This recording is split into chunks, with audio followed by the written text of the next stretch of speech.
వాడా స్తోత్రాలు ప్రభువా, పరిశుద్ధుడా, గొప్ప దేవుడా, శక్తిమంతుడా, మీకు వందనాలు నాయన.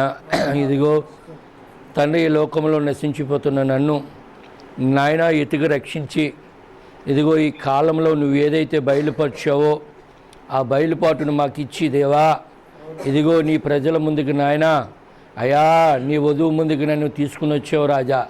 అయా నేను ఇక్కడికి రానాకి అర్హుని కాదు, ఇదిగో నీ ప్రజల ముందు నేను నిలబడినా కూడా అర్హుని కాదు నాయన. కానీ ఎందుకో నీ కృపతో తీసుకొచ్చావు. మరి నేను గొప్ప జ్ఞానవంతుని కాదు, తెలివితేటలు కలిగిన వాడిని కాదు, ఎందుకంటే నాలో ఏమీ లేదు నాయన. నీ బిడ్డలు ఈ రాత్రికాల సమయంలో ఎంతో ఆశతో వచ్చారు స్వామి. నువ్వు మాట్లాడాలి, నువ్వు దర్శించాలి, నన్ను మరుగుపరుచుకోవాలి దేవా. నీ మాటలు బయలు వెళ్తుంటేనే నాయన స్వస్థత లేనటువంటి వారికి స్వస్థత దయచేయండి, ఆదరణ లేనటువంటి వారికి ఆదరణ దయచేయండి. కనపడకుండా పనిచేస్తున్న ప్రతి అంధకార శక్తులను కూడా యేసుక్రీస్తు నామములో పొమ్మంటున్నాను ప్రభువా. నీవే రంగం మీదకి రండి నాయన, నన్ను మరుగుపరుచుకోదేవా, మాట్లాడమని అడుగుతున్నాను నాయన. నాయన నా నోరుని మీరు ముట్టండి ప్రభువా. నాయన మరి తప్పగా మీరు కార్యం చేయాలి, మీరే కృప చూపించు నాయన. ఇదిగో మా ప్రియులు మీ దాసులు ప్రభువా, నాయన ప్రయాస వ్యర్థం కాదు నాయన. ఓ దేవా, నువ్వు బలపరిచే దేవుడు అయి ఉన్నావు, నువ్వు తండ్రి ప్రభువా ఆదరించే దేవుడు అయి ఉన్నావు, నీ పనిలో వాడుకునే దేవుడు అయి ఉన్నావు ప్రభువా. తప్పగా తండ్రి కుటుంబాన్ని, సంఘాన్ని, సమస్తాన్ని కూడా నీ చేతులకు నేను అప్పగిస్తును, నేను నీ చేతులకు అప్పగించబడుతును. నీవే సహాయం చేయమని ప్రభుయేసుక్రీస్తు నామములో అడుగుతున్నాం తండ్రి, ఆమేన్. హల్లెలూయా. అందరూ కూర్చుందామండి. మరి మొదటిగా ప్రభు పేరట మరి దైవజనులకు హృదయపూర్వకంగా వందనాలు చెల్లిస్తున్నానండి. మరి ఇక్కడ ఉన్న దైవజనులందరికీ కూడా మరి హృదయపూర్వక వందనాలు. దేవుడు మమ్మల్ని దీవించును కాక. అయితే దేవుడు ఎందుకో మరి ఈవేళ నా మీద ఆ భారం పెట్టారు కాబట్టి ఆ వాక్యాన్ని చెప్పడానికి మీరు ప్రార్థన పూర్వకంగా ఉంటే కొన్ని మాటలు మనం చూద్దాము. తప్పగా మా కుటుంబం తరపున, మా సంఘము తరపున మీకు దైవజనులు కూడా హృదయపూర్వక వందనాలు చెల్లిస్తున్నాను మరోసారి. అయితే ఇలా రానాకి దేవుడి దయ, మరి ఆయన ఎప్పుడూ మనం చూశాడు ఇలాగా. ఎందుకంటే ఈవేళ ఎంతమంది వస్తాము, ఎంతమంది రావటం, ఎంతమంది దేవుని మందిరంలో ఉండటం కూడా మన ప్రవక్త అన్నాడు కదా, ఏ వస్త్రాలు కట్టుకుని వస్తారో అవి కూడా దేవుడు చూశాడు అన్నాడు. ఎందుకంటే ఆయన చూడని కార్యం ఏది కూడా జరగదండి. ఎందుకు జరగదని అంటే ఆయన మరి ప్రసంగంలో మాట్లాడుతున్నప్పుడు జరిగిందే జరుగుతుందన్నాడు. పూర్వంలో ఏది జరిగిందో అది జరుగుతుందన్నాడు. ఏంటి అని అంటే ఆయన భూమి రవ్వంత లేనప్పుడే మరి ఈ ప్రాంతంలో మరి సేవకుని పంపిస్తాం, ఈ సేవలో మళ్ళీ మీరు కొంతమంది రక్షించబడతాం, తర్వాత ఈ పరిచర్లో ఆంధ్రవేలో ఒక్కొక్కరు వస్తాం. మరి ఇక్కడ ఉన్న చిన్న భాగానికి పరిచర్య చేస్తాం కూడా ఆయన ముందే చూశాడండి. ఎంతమంది అమ్ముతారు? హల్లెలూయా. ఎందుకంటే ఆయన అంతా చూశాడండి. వేళ కొత్తగా ఏం జరుగుతలేదు, కానీ అయితే ఆయన చూసిన దాన్ని మనం జీవిస్తున్నాం లేకపోతే నటిస్తున్నాం అంతే. అంటే ఇక్కడికి వచ్చి మరి ఆయన పాత్రలుగా మనం ఒకరికొకరు ఆరాధించుకుంటా, దేవుణ్ణి స్తుతించుకుంటా ఉన్నాం అంతే అండి. అయితే ఆ దేవుడు ఆయన మొదట్లో చూసినదే ఇప్పుడు జరుగుతుంది తప్ప కొత్తగా ఏం జరుగుతలేదు. ఇంకోటి అంటాం, ఈవేళ చాలామంది రావాలి, చాలామంది కొరకు ప్రయాసపడ్డాం, అందరూ వస్తారేమో అనుకుంటాం, కానీ ఇక్కడ ఎంతమందిని అయితే చూస్తాడో అంతమందిని క్షేమంగా తీసుకొస్తాడండి. నా మాట అర్థమైందండి. కనీసం ఇంటి దగ్గర ఉండి ఇంకెందుకులే ఆగిపోదామని అంటే ఆయన్ని కూడా చూశారు, లేకపోతే ఆవిడని కూడా చూస్తే సిస్టర్ని కానీ బ్రదర్ని కానీ వాళ్ళని కూడా తీసుకొస్తాడండి. ఎందుకంటే ఇదంతా కూడా దేవుడు అనాది కాలంలో ఒక సంకల్పం అంతే అండి అది. ఇంకోటి ఏంటంటే ఎవరికి లేని భాగ్యం మనకి ఇచ్చాడు, ఇది గొప్ప ధన్యతది. ఎందుకంటే మరి ఈ కాలంలో భక్తులైన వారందరూ కూడా అబ్రహాముతో సహా కూడా ఈ కాలంలోనే పుట్టాలనుకున్నారండి. ఎందుకు అనుకున్నారంటే ఈ కాలంలో అంత విలువైన కాలం ఇది. ఈ కాలంలో ఆయన బిడ్డలకు ఒక సువర్ణ యుగంగా ఉన్నది, అంటే ఒక బంగారపు యుగంగా ఉన్నది. అయితే ఈ లోకస్తులకైతే ఇది చాలా భయంకరమైన యుగం, భయంకరమైన పరిస్థితులు. ఎందుకంటే వాళ్ళకి ఏమీ తెలియదు కాబట్టి, ఎలా తప్పించబడాలో కూడా వాళ్ళకి తెలియదు కాబట్టి వాళ్ళు ఎలాగా మరి ఈ కాలానికి వారు పూర్తిగా దాంట్లోకి వెళ్ళిపోతూ ఉన్నారు. కానీ దేవుడి కృపను బట్టి, దేవుని దయని బట్టి మనము మరి ఇక్కడ ఉన్న ఈ పరిస్థితులను బట్టి చాలా చక్కగా మనం ఆ వాక్యంలోకి వెళ్తూ ఉన్నాం. ఇంకా మంచి మాట మీకు చెప్పాలనుకుంటే, దేవుడు జగతి పునాది వేయబడక మునిపే ఆయన చూశాడండి మనల్ని అందరినీ. ఎప్పుడు చూశాడండి? జగతి పునాది వేయబడక మునిపే ఆయన మనల్ని చూశాడు. చూసిన దాన్ని బట్టి ఇదేం జరుగుతుంది, మరి మనం ముందుగా అలాగే వెళ్తూ ఉన్నాం. అయితే ఇక్కడ కొన్ని విషయాలు నేను ఏ వర్తమానం తీసుకున్నానంటే, మరి అందరికీ వర్తమానం గురించి తెలుసు కదా, ఇక్కడే ఉన్నారు కదండి. ఎందుకంటే మరి అపోస్తుల పౌలు గారు ఒక చిన్న విషయానికి మీకు చెప్పి నేను దాంట్లోకి వెళ్తాను. మొదటగా ఆయన ధర్మశాస్త్రాన్ని వింటున్నప్పుడు, ధర్మశాస్త్ర ప్రకారంగా నడుస్తున్నప్పుడు ఆయన ఏం చేశాడంటే అక్షరాన్ని తీసుకున్నాడు. ఆ అక్షరాన్ని తీసుకుని మరి జీవిస్తున్న పిల్లలని చాలామంది ఆయన ఏం చేశాడు, హతం చేశాడు, చంపించాడు. అయితే ఒకసారి ఆయన ఎప్పుడైతే దర్శించాడో అప్పుడు ఏం చేశాడంటే అక్షరాన్ని విడిచిపెట్టి ఆత్మకు పరిచారకుడిగా నిలబడిపోయాడండి. హల్లెలూయా. ఇప్పుడు ఈరోజు నాడు మేము ఒక దినాన్ని అక్షరానికే పనిచేస్తాం, కానీ ఇప్పుడు అక్షరానికి కాకుండా ఆ అక్షరాన్ని తీసుకుని ఆత్మకు పరిచారకులుగా అయ్యామండి. ఎందుకంటే మరి ఈ కాలానికి దేవుడు ఏదైతే ఇచ్చాడో దాన్ని ఒక బయలుపాటుతో కూడినదే తప్ప, ఒక వ్యక్తిగతంగా దేవుడు దర్శించాలి తప్ప పూర్తిగా మనకి ఏది కూడా అర్థం కాదండి.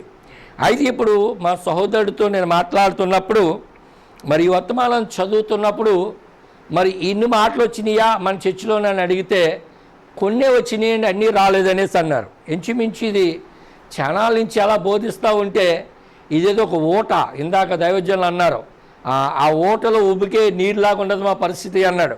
అయితే ఏంటంటే ఈ వర్తమానాన్ని మనం వింటున్నప్పుడు, ఈ వర్తమానాన్ని మనం చదువుతున్నప్పుడు, బైబిల్ మనం చూస్తున్నప్పుడు, ఈ రెండు దగ్గర పెట్టి ధ్యానిస్తున్నప్పుడు ఎలాగున్నదంటే మన జీవితంలో ఒక నూతనం అవుతూ ఉన్నది. హల్లెలూయా. నా మాటలు అర్థమవుతున్నాయండి మీకు? అర్థమవుతున్నాయా? ఎందుకంటే మీ లాంగ్వేజ్కి మా లాంగ్వేజ్కి కొంచెం డిఫరెన్స్ ఉంటుంది. కొంచెం అర్థం చేసుకునే ప్రయత్నం చేయండి. అయితే నన్ను ఈ పక్కకి ఆ పక్కకి వెళ్లకుండా కట్టి పాడేసినట్టు అయ్యింది కాబట్టి స్లోగానే వెళ్తాను. హల్లెలూయా. అయితే దేవుడిచ్చిన సర్వానికి అంశం అనే వర్తమానంలో ఇంచుమించు దగ్గర 10 నుంచి కింద వరకు చదువుకుంటూ వస్తే చూడండి, నిమిత్తమును పరిపూర్ణమైన పట్టుదలతోనూ విజ్ఞాపనతోనూ చేచు మెలకుగా ఉండిడి అన్నాడు. ఎవరికి చెప్తున్నాడు ఈయన? అపోస్తుల పౌలు గారు. మరి ఆయన సంఘానికే చెప్తా ఉన్నాడు. ఇప్పుడు ఆయన సంఘమైన మనమే కదా. హల్లెలూయా. ఎంతమంది ఇష్టపడుతున్నారో? ఆయన పిల్లలు మనం ఇక్కడ ఉన్నామా, లేకపోతే ఆయన భాగాన్ని మనం ఇక్కడ ఉన్నామా? ఇప్పుడు ఆయన భాగంతో మాట్లాడుతున్నాడు. ఆయన భాగం ఎలా ఉండాలంట? మెలకుగా ఉండాలి. అయితే ప్రియమైన బిడ్డలారా, నా వంతుకులో చిన్న పరిచర్య నేను చేసుకుంటా వెతరికి వెళ్ళిపోతాను. అయితే మరి ఇక్కడ అపోస్తుల పౌలు గారు ఏమంటున్నారు అంటే, ఆ మాటను చూడమునోడికి ఒక సైనికుడి వల్లే సిద్ధపడాలి అంటున్నాడు. ఏమంటున్నాడండి? ఒక సైనికుడి వల్లే దేని కొరకు సైనికుడి వల్లే సిద్ధపడాలి అని చూస్తూ ఉంటే, మరి యుద్ధం సమయంలో వచ్చేటప్పుడు వారు ఎలాగుంటారంటే ఎలక్ట్గా, లేకపోతే వాళ్ళు సిద్ధపడి ఉంటారండి ప్రతిదానికి కూడా. ఆ సిద్ధపడి ఉంటున్నప్పుడు చిన్న ఒక సప్పుడు లేకపోతే ఒక శబ్దం తగిలిన వారు వెంటనే గన్ను తీసుకుని యుద్ధానికే సిద్ధమవుతూ ఉంటారు. అది కాబట్టి ఏమంటే సిద్ధపడండి. సిద్ధపడకపోతే ఏం జరుగుతుందని అంటే అక్కడ భయంకరమైన పరిస్థితులు జరగవచ్చు, అయితే భయంకరమైన వేరే కోణాలు జరగవచ్చు. కాబట్టి సిద్ధపడండి అని చెప్తున్నాడు. ఎందుకంటే ఇప్పుడు పరిస్థితులన్నీ కాలం ఎలా ఉందంటే సిద్ధపడి ఉండాలి. ఎందుకంటే చూడండి, ఈ రాత్రే కానీ దేవుడు వస్తే ఎంతమంది వెళ్ళడానికి సిద్ధపడతారో అర్థమైందండి. ఈ రాత్రి ప్రజెంట్ వస్తే, ఎందుకంటే ఈ రాత్రి వచ్చినా మనం వెళ్ళడానికే సిద్ధముగానే ఉండాలి. ఎందుకంటే ఆయన అంటున్నాడు, జరుగుతున్నది నీవు సిద్ధపడుచున్నావా అంటున్నాడు. ఎందుకనగా సమస్తమును సౌకర్యముగా ఉన్నదని. ఇప్పుడు ఈ లోకం అంతా ఎలాగనుకుంటున్నారండి? అంతా కూడా బాగున్నది, అంతా కూడా మంచిగా ఉంది, కొద్దివేమీ లేదు అన్నట్టుగా ఉన్నది. అంతేనా? మరి బెల్తెస్దర్ ఆయన దానియేలు గ్రంథంలో ఒక ఆయన ఎలా ఉంటాడు? అంతా సిద్ధముగానే, అంతా బాగుంది, అంతా చక్కగానే ఉంది, ఏ కొదువు లేదని ఆయన ఏం చేస్తాడంటే, మరి ఇప్పుడు పార్టీలు పెడుతున్నారు. ఏ పార్టీ అండి? రేవు పార్టీయా? రేవ్ పార్టీ, ఆ రేవ్ పార్టీ బైబిల్లో ఉంది. ఆయన ఆనాడు రేవ్ పార్టీ పెడితే అవతల శత్రువు వచ్చి శుభ్రం కొట్టేసాడండి. నా మాట అర్థమైందండి. అక్కడ ఆయన ఒక పార్టీ పెట్టుకుని అందరికీ కూడా చక్కగా విందు చేస్తున్నప్పుడు అంతా బాగానే ఉన్న సమయంలో అక్కడ దాడి చేసినప్పుడు ఏమైపోయాడు. అలాగే ఇప్పుడు అంటున్నాడు కదా, సమస్తమును కూడా జాగ్రత్తగానే ఉందని, లేకపోతే మంచిగానే జరుగుతుందని నువ్వు అనుకున్న సమయంలోనే నువ్వు సిద్ధపాటు కలిగి ఉండాలన్నాడండి. హల్లెలూయా.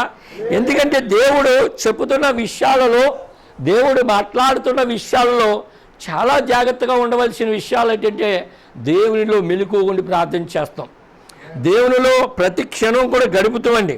అయితే చూడండి అంటాడు కదా, ఎందుకనగా సౌఖ్యంగా సాతాను ఎక్కడా కూడా ఉంచే పరిస్థితి లేదండి. ఈ రోజునాడు బాగున్నది అని అనుకుంటాం, కానీ ఎక్కడో తీసుకెళ్ళి ఎక్కడ అది పడవేస్తుందో మనకు తెలీదు, ఎలాగ మనల్ని అది జారగొడుతుందో మనకు తెలీదు. ఎందుకంటే దేవుని సన్నిధిలో ఆలంచుచున్నా నీ కృపా నీ నమ్ముకునున్నా నీ కృపా తాళంచుచున్నా నీ కృపా నీ నమ్ముకునున్నా నీ కృపా. హల్లెలూయా. అయితే చూడండి, మనం ఏమనుకుంటాం అంటే అంతా మంచిగానే ఉంది, అంతా బాగానే ఉంది, అంతా చాలా హ్యాపీగా వెళ్ళిపోతుంది అనుకున్నాం. కానీ శత్రువు అలాగ ఉండవద్దంటండి. ఏం చేస్తాడో శత్రువు మాత్రము అలాగ ఉండవడు. ఎందుకు ఉండవడండి? వాడి పన్నాగాలు పండుతూనే ఉంటాడు, వాడి కార్యాలు చేస్తూనే ఉంటాడు, వారి విధానాలు జరుగుతూనే ఉంటాయి. అందుకే ఏమంటాడంటే చూడండి, దేవుని సన్నిధిలో మనం చాలా జాగ్రత్తగా ఉండవలసిన విషయం.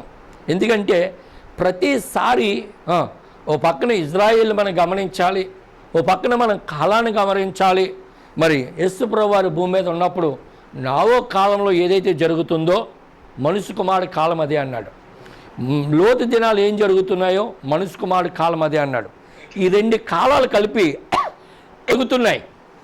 ఈ జరుగుతున్న సమయంలో చాలా జాగ్రత్తగా ఉండవలసిన విషయాలు, చాలా జాగ్రత్తగా నడవలసిన విషయాలు. అయితే మనమేమనుకుంటున్నామంటే చాలా నెమ్మదిగా ఉందని ముందుకు సాగిపోతున్నాం. కానీ కాబట్టి అన్ని సమయాలలో కూడా వాక్యం అనే వస్త్రాన్ని ధరించుకుని ఉండాలన్నాడండి. ఏం ధరించుకుని ఉండాలండి? వాక్యం అనే వస్త్రాన్ని. మహోన్నతుడు సాటును నివాసించేవాడు, సర్వశక్తిని నీడ నిస్మయించేవాడు అంటున్నాడు. ఎందుకు ఆ మాట అంటున్నాడు చూడండి, వాడు మంచివాడు కాదు. ఎవడు? అపవాది మంచివాడు కాదు. ఇక్కడ అంటున్నాడు కదా, వాడు దుర్మార్గుడు కూరుడై ఉన్నాడంటే జాలి కనికరం ఉండదు. ఎలాంటి వాడండి? ఒకసారి పిల్లల మీద దాడి చేస్తాడు, లేకపోతే ఒకసారి సేవకుల మీద దాడి చేస్తాడు, లేకపోతే సంఘం మీద దాడి చేస్తాడు. వాడికి ఎక్కడ కూడా ఏమాత్రం కూడా దయ అనేది కనపడదు. ఇక్కడ అంటున్నాడు ప్రవక్త ఏమన్నా తెలుసా, ఏ సమయంలోనైనా సరే వాడు దాడి చేయను, వాడు దుర్మార్గుడు మరియు క్రూరుడై ఉన్నాడు. వాడు ఏమి చేస్తున్నాడో మనకు తెలియదు, కానీ ప్రతిసారి ముందుకు కదిలిపోతూ ఉండాలండి. ఎలా ఉండాలండి? ముందుకు కదులుతూనే ఉండాలి, దేవుళ్ళలో సాగుతూనే ఉండాలి. ఇంకా సరే ఇంకా మనకి కూటాలు ఉంటే అవసరం అయితే వారానికి ఒకసారైనా సరే దేవుని మందిరంలో కలిసి స్తుతించడం మంచిదండి. హల్లెలూయా. ఎందుకంటే ఎక్కువగా ప్రార్థన చేస్తాం మంచిది. ఇప్పుడు మన పిల్లలను కాపాడుకోవాలనంటే ప్రార్థన పూర్వకంగానే కాపాడుకోవాలండి. యజమానులు పూర్తిగా మారాలంటే ప్రార్థన పూర్వకంగానే మారాలి. అలాగే చూస్తే తర్వాత కొంతమంది పురుషులు వస్తారు, కొంతమంది స్త్రీలు వస్తారు. వీరు సరిగా రాకపోవడం వల్ల కూడా కారణం ఏంటంటే మనం ప్రార్థన ఎక్కువ చేసుకోవాలండి. ఎందుకంటే బైబిల్ గ్రంథంలో జక్కయ్య మారిన కారణం ఎవరు? ఆయన భార్య. ఒక నైట్ అంతా ఆల్రెడీ ప్రేయర్ పెట్టుకుందండి, ప్రార్థన చేస్తుంది. అయ్యా ఇదిగో మరి ఆ రక్షకుడు వస్తాడు, మెస్సీయ వస్తున్నాడు, ఒకసారి చూడవయ్యా అంటే ఆయన వెళ్తున్న సంఘం ఏమాత్రం కూడా ఒప్పుకోలేదు, ఏమాత్రం కూడా వినలేదు. వినకపోతే అయితే ఆమె ఏం చేసిందంటే తన భర్తకి ఇంక చెప్పినా వినలేని పరిస్థితిలో చూస్తే ప్రార్థన చేస్తాం మొదలెట్టిందండి. హల్లెలూయా. ఎందుకంటే ప్రార్థన అన్ని పరిస్థితులు మారుతాయండి. ప్రార్థన అతి శక్తివంతం అయినదండి. హల్లెలూయా. అయితే ఇప్పుడు ఈ రోజు నాడు మరి ఉదయకాల సమయంలో మేము వస్తున్నప్పుడు భయంకరమైన కాలం అండి. పాస్టర్ గారు మీరు చెబుతున్న కార్యాలన్నీ జరుగుతున్నాయనేసి మరి ఒక ఆయన చెప్తా ఉన్నాడు. ఎందుకంటే ప్రియమైన బిడ్డలారా, ఈ రోజు నాడు మనం నెమ్మదిగా ఉందని క్రైస్తవులు ముందుకు సాగిపోతున్న కాలం ఇది. కానీ వధువైతే రహస్యంగా ఎత్తబాటుకు సిద్ధపాటు అవుతుందండి. రహస్యంగా ఆయనతో పెనుగులాడుతూ ఉంది. ఆ యజమానితో పెనుగులాడుతూ ఉన్నప్పుడు ఈ లోకమంతా ఎలా ఉందంటే ఒక చెత్త వలె కనిపిస్తూ ఉంది ఆయన పిల్లలకి, ఆయన భార్యకి. హల్లెలూయా. అయితే లోకం ఏమనుకున్నా మనకి సంబంధం లేదు. ఈ లోకం ఎలాగనుకున్నా మనకు సంబంధం లేదు. కానీ మనం ఆయనతో ఏకమవుతూ ఉన్నామండి. ప్రేమన్నారు అందులోని. హల్లెలూయా. అన్ని సమయాల్లో కూడా ఆయన వస్త్రాన్ని ధరించుకున్నట ఉత్తమము అన్నాడు. అంటే ఆయన వాక్యం అనేది మనం ఎప్పుడైతే ధరించుకుని ఉన్నామో, లేదా వాక్య ప్రకారంగా మనం ఎప్పుడైతే జీవిస్తున్నామో, ఇంకా అంటాడు ఇంకో కాలం చెప్తాడు, మరి రోజు రోజు రోజు రోజు దేవునికి దగ్గరగా నడుస్తున్న వ్యక్తి ఎవరండి? హనోకు. దేవుడి దగ్గరికి ఎప్పుడైతే నడుస్తున్నాడో ఒక దినానికి భూమి ఆకర్షణ శక్తి వదిలేసిందండి. దేవుడితో వెళ్ళిపోయాడంతే. ఈవేళ ఆయన భాగమని మనం చెప్తున్నాం. మనము ఈ లోక కార్యాలన్నీ మన మీద వేసుకుని, ఈ లోక పరిస్థితులన్నీ మన మీద వేసుకుని, ఈ లోక తలంపులన్నీ మన మీద వేసుకుని మనం ఆయనతో ఎక్కడ సాగగలము, ఎక్కడ నడవగలము, ఎక్కడ మనం ఆయనతో జీవించగలము ప్రేమ బిడ్డలారా. అయితే అన్నాడు కదా, నీవు ఈ లోకంలో ఉన్నప్పుడు ఒక యాత్రికుడును పరదేశివై ఉన్నాడు అన్నాడండి. హల్లెలూయా. ఇది మన స్వాస్థ్యం కాదు, దీన్ని విడిచిపెట్టవలసి ఉన్నది. కాబట్టి మనం సిద్ధపడి ఉండాలి ప్రతి క్షణం కూడా. హల్లెలూయా. ఎందుకంటే చూడండి, ఈ భూలోకంలో మరి ఒక దేశానికి సంబంధించిన వాళ్ళు గూఢచారులుగా లేదంటే ప్రతినిధులుగా ఉంటారు. ఈ దేశానికి ఆ దేశానికి పంపించుకుంటారు, ఆ దేశానికి ఈ దేశానికి పంపించుకుంటారు. వాళ్ళకి ఏంటిగానంటే ఒకరి మీద ఒకరి నమ్మకం లేక. నా మాట అర్థమైందండి. అయితే ఈరోజు నాడు మనం నమ్మకం కలిగి ఉండి జీవించాలి. దేవుని సన్నిధిలో నమ్మకం కలిగి జీవిస్తున్నప్పుడే దేవుడు ఏం చేస్తాడంటే కార్యాలు చేస్తూ ఉంటాడు. వాడు గూఢచారులు ఎలా ఉంటారు అంటే సంఘము దాని స్థితి అనే వర్తమానంలో ఉంటాడు. దేవుని మందిరంలో ఉంటున్న ప్రతి ఒక్కరూ కూడా ఒక నమ్రత్వం కలిగి, ఒక ప్రేమ కలిగి ఉండాలన్నాడండి. ఎందుకంటే ఆ ప్రేమ ఒక వ్యక్తిని బలపరుస్తూ ఉంటుంది, ఒక వ్యక్తిని పడిపోతున్న వ్యక్తిని నిలబెడుతూ ఉంటుంది. సంఘం ఈ రోజు నాడు మందిరానికి వస్తున్న మనము చాలా జాగ్రత్తగా ఉండవలసిన బాధ్యత ఉంది. ఈ పరిచర్య భారం అంతా కూడా ఆయన వధువు మీదే ఉందండి, ఆయన భార్య మీదే ఉంది. ఇదంతా కూడా బయటికి సువార్త వెళ్ళాలన్నా ఆయన భార్య మీదే ఉంది, బయట వాళ్ళు ఆకర్షించబడాలన్నా ఆయన భార్య మీద, అంటే సంఘం మీదే ఉంది. ఈరోజు నాడు ఎలా ఉండాలంటే దేవుని సన్నిధిలో ఒక నమ్మకస్తులుగా ఉండాలి. అయితే ఈ లోకస్తులు నమ్మకత్వం లేకుండా తిరుగుతున్నారు, నమ్మకత్వం లేకుండా ఉంటున్నారు. అంటే చూడండి, ఆ మాటను చెప్తా ఉన్నప్పుడు ఏమన్నాడంటే ప్రతిసారి మానవుడు ఏదో ప్రయత్నం చేస్తున్నాడు. కానీ దేవుడు అంటాడు, దేవుడు తన పోలికలోని తన స్వరూపమందు చేసిన ఈ చివరి దినాలలో ఆయన వల్లే మారాలని చూస్తున్నాడండి. అంటే మళ్ళీ మనం ఎక్కడికి వెళ్తున్నాము? ఏదోలకి వెళ్తున్నాం. మళ్ళీ ఏం చేస్తున్నాము? అపోస్తుల కార్యాలు తిరిగి మళ్ళీ మనం రాస్తూ ఉన్నామండి. ఇక చూడడానికి ఏమంటాడంటే దేవుడు ప్రతిసారి కూడా ఒక నిజాయితీ అయిన బిడ్డలు కావాలని కోరుకుంటున్నాడండి. యథార్థం కలిగిన బిడ్డలు కావాలని కోరుకుంటున్నాడు. అయితే నిన్ను యథార్థంగా ఉంచకూడదని, నిన్ను మంచితనంగా ఉంచకూడదని, నీవు నమ్మకస్తుగా ఉండకూడదని, నిన్ను నమ్మకస్తం తప్పించాలని వాడు ఎన్నో ప్రయత్నాలు చేస్తాడు, ఎన్నో రకాలైన కార్యాలు చేస్తాడు. కానీ అవన్నీ మనకు సంబంధించినవి కాదు. నా మాట అర్థమైందండి. మీరు పోరాడుతున్నది మనుషులతో కాదు, ఆకాశమందు ఉన్న దురాత్మ సమూహంతో పోరాడుతున్నాం. ఉదయకాల సమయంలో ఒక ఆయన చెప్పాడు, తన తల్లి తన మీదే ఏదో సాడీలు చెప్తుందని, లేకపోతే ఏదో అపోహ మాటలు చెప్తుందని ఆ కుర్రవాడి తల్లిని చంపేయడంట. అంటే ఏ ఆత్మ పనిచేస్తుంది? అది చూడండి, లాలన చేయని ఆత్మలు పనిచేస్తున్నాయండి. ఈ లాలన చేయని ఆత్మలు పనిచేస్తున్నప్పుడు సంగమా మనం చాలా బాగా వివేచించాలి. వివేచిస్తున్నప్పుడు ఏం జరుగుతుందో మనకు అర్థమవుతుందండి. నా మాట అర్థమైందండి? అర్థమైందా? ఎందుకంటే ఆ వివేచన లేకపోతే వేస్ట్. వివేచన ఉండాలి ప్రతిసారి కూడా. అప్పుడు అంటున్నాడు, చూడండి ఏమంటాడంటే నేను చాలా వెదరకి నేను వెళ్తాను. ఎందుకంటే మరి ఈ వర్తమానం మళ్ళీ మీ దైవజనులు ఎప్పుడైనా చెప్పొచ్చు. అయితే కొన్ని విషయాలు చెప్పి నేను ముగిస్తాను. ఎందుకంటే ఇక్కడ అన్నట్టు చూడండి, దేవుని సన్నిధిలోకి వస్తున్న మనమందరం కూడా ఇప్పుడు మనం ఉన్న ప్రాంతాలు కానీ ఈ ప్రాంతము కానీ దేవుని వైపు తిరగాలంటే మనం ఎలా ఉండాలి? ఆయన పరిశుద్ధ గ్రంథం ఏం చెప్తుందని మీరు సాత్వికులై ఉండాలన్నాడు. వారు భూమిని స్వతంత్రించుకుంటారన్నాడు. ఇవన్నీ ఏమన్నా చూడండి, కానీ స్వాస్థికులను స్వతంత్రించుకుంటారంటే దాని గురించి చూడండి ఏమన్నాడంటే మనకు కావలసిందంతా కూడా సమస్తమును దేవుడు ఎరిగినట్టండి. దేవుడు తెలుసు ఏం కావాలో, ఏం చేయాలన్నది కూడా, ఏ సమయంలో ఏమి ఇవ్వాలో అన్నీ ఆయనకి తెలుసండి. వద్దురా, ఇందాక మధ్యాహ్నం మీ దైవజనులతో మాట్లాడుతున్నప్పుడు వారు చెప్తున్నారు, ఆ మాట చాలా నా హృదయానికి అత్తిందన్నమాట అండి. అత్వ నేను అనుకున్నాను, నిజమే కదా, ఆ పరిస్థితి ఇప్పుడు రావాలి మళ్ళీని. విశ్వాసమును కడుగుండి లాంటి విశ్వాసం లేని కాలం అండి ఇది. కానీ ఆయన వధువుకి విశ్వాసం ఉన్నదండి. దేన్నైనా సృష్టించగలరు, దేన్నైనా సరే మళ్ళీ ఏర్పరచుకోగలరు. చూడండి, అబ్రహాము లేని సమయంలో ఆ గొర్రె పొట్టేలు వచ్చిందండి. హల్లెలూయా. ఎందుకంటే దేవుడు ఏదైనా మనకు చేయగల సమర్థుడై ఉన్నాడు ఆయన. ఎందుకంటే పరిస్థితులు ఏమన్నా పరిస్థితుల వైపు చూడొద్దు, పరిస్థితుల వైపు వెళ్ళొద్దు.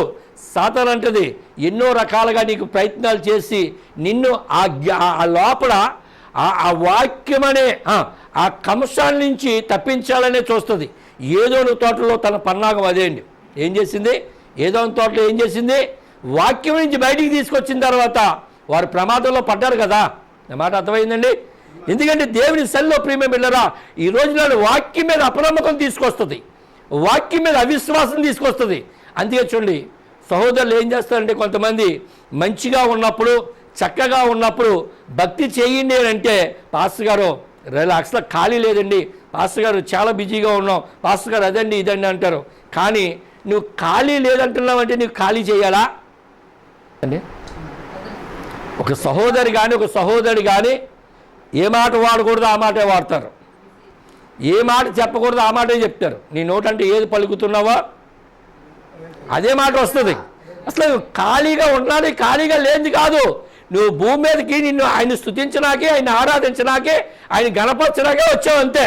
హల్లెలూయా. ఎందుకంటే మరో ఏదో పని పెట్టుకోనకు కాదు, ఏం చేయనకు కాదు. ఈ వేళ కానీ వెళ్ళిపోయామనుకోండి, ఇంకేం పని చేస్తాం? ఎవరికి చెప్తాం? బయట వాళ్ళకి చెప్తాం మనం, మీరు రండి వాక్యం తెలుసుకోండి, వాక్యం తెలుసుకోండి అంటాం. కానీ వాక్య ప్రకారమైన జీవితాలు మనకు కనిపించవు. ఎందుకంటే ప్రతిసారి వాక్యాన్ని చదువుతున్నప్పుడే మీకు అర్థమవుతుంది, ఆయన వర్తమానాలు ధ్యానిస్తున్నప్పుడే మీకు అర్థమవుతుంది. బైబిల్ దగ్గర పెట్టుకుని ప్రతి క్షణంలో కూడా ఈ వర్తమానం చదువుతున్నప్పుడు ఇది ఎలాగుంటుందంటే ఒక కళ్ళజోడు వలే ఉంటుందండి. నాకు సరిగా ఆనవు అక్షరాలు. ఈ కళ్ళజోడు పెట్టుకుని నేను చూస్తున్నప్పుడు ఎలాగున్నది? ఇప్పుడు ఏమున్నదంటే ఇది మనం కళ్ళజోడు పెట్టుకుంటున్నాం, బైబిల్ నూతనంగా మారిపోయిందండి. హల్లెలూయా. ఎలా మారిందండి? ఇది నూతనంగా మారిపోయింది. నూతనంగా మారి ఎలా కనిపిస్తుంది? ఇప్పుడు దేవుడు ఒక్కడని కనిపిస్తుంది, దేవుడు ముగ్గురు అన్నట్టు కనిపిస్తలేదు. ఆయన సృష్టికర్త అని కనిపిస్తుంది. ఆది అంతమున్నవాడు ఆయనే, ఓ అల్ఫా ఓ మేఘమా ఆయనే, ఆయనే సర్వాధికారి అయి ఉన్నాడు. ఆయనే మానవ శరీరం ధరించుకుని ఆది అందు వాక్యమును, వాక్యము దేవుని యొద్ద ఉండును, వాక్యమే దేవుడై ఉండును, ఆ వాక్యమే కృపా సత్య సంపూర్ణుడయి మన మధ్యన శరీరంగా నివాసించును. ఎప్పుడండి అది? బైబిల్ మనం చదువుతున్నప్పుడు. ఇప్పుడు మన కళ్ళు ఇంతకుముందు అయితే మూతలు పడుతూ ఉన్నాయి, ఇప్పుడు కళ్ళు మనం తెరబడతాం. ఆల్రెడీ కళ్ళజోడు పెట్టుకున్నాం, ఇంకా దీని కళ్ళు మసకలు లేవు ఇంకా. హల్లెలూయా. ఇప్పుడు మనం ఎవరికి పరిచయం చేస్తున్నామంటే ఆత్మకే తప్ప అక్షరానికే కాదు.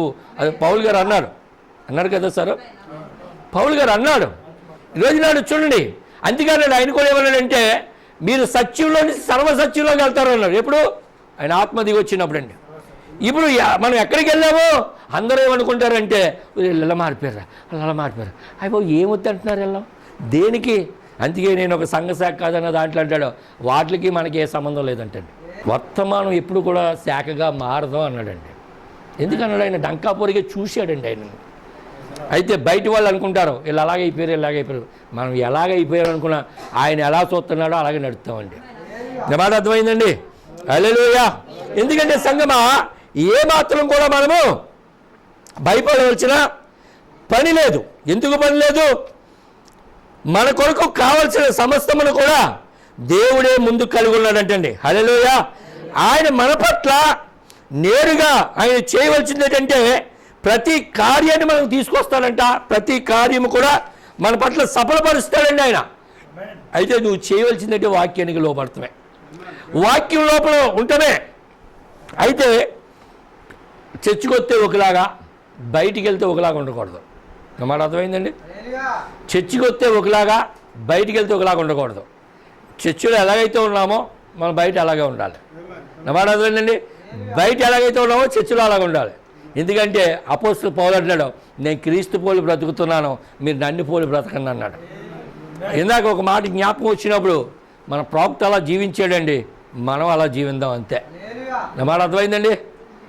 మన ప్రవక్త అలా జీవించాడు, మనం అలా జీవిస్తాం అంతే. మనకేం తెలియదు ఇంకా, ఎందుకంటే ఆలోచనలన్నీ ఆయనకే బయలుపరిచాడు.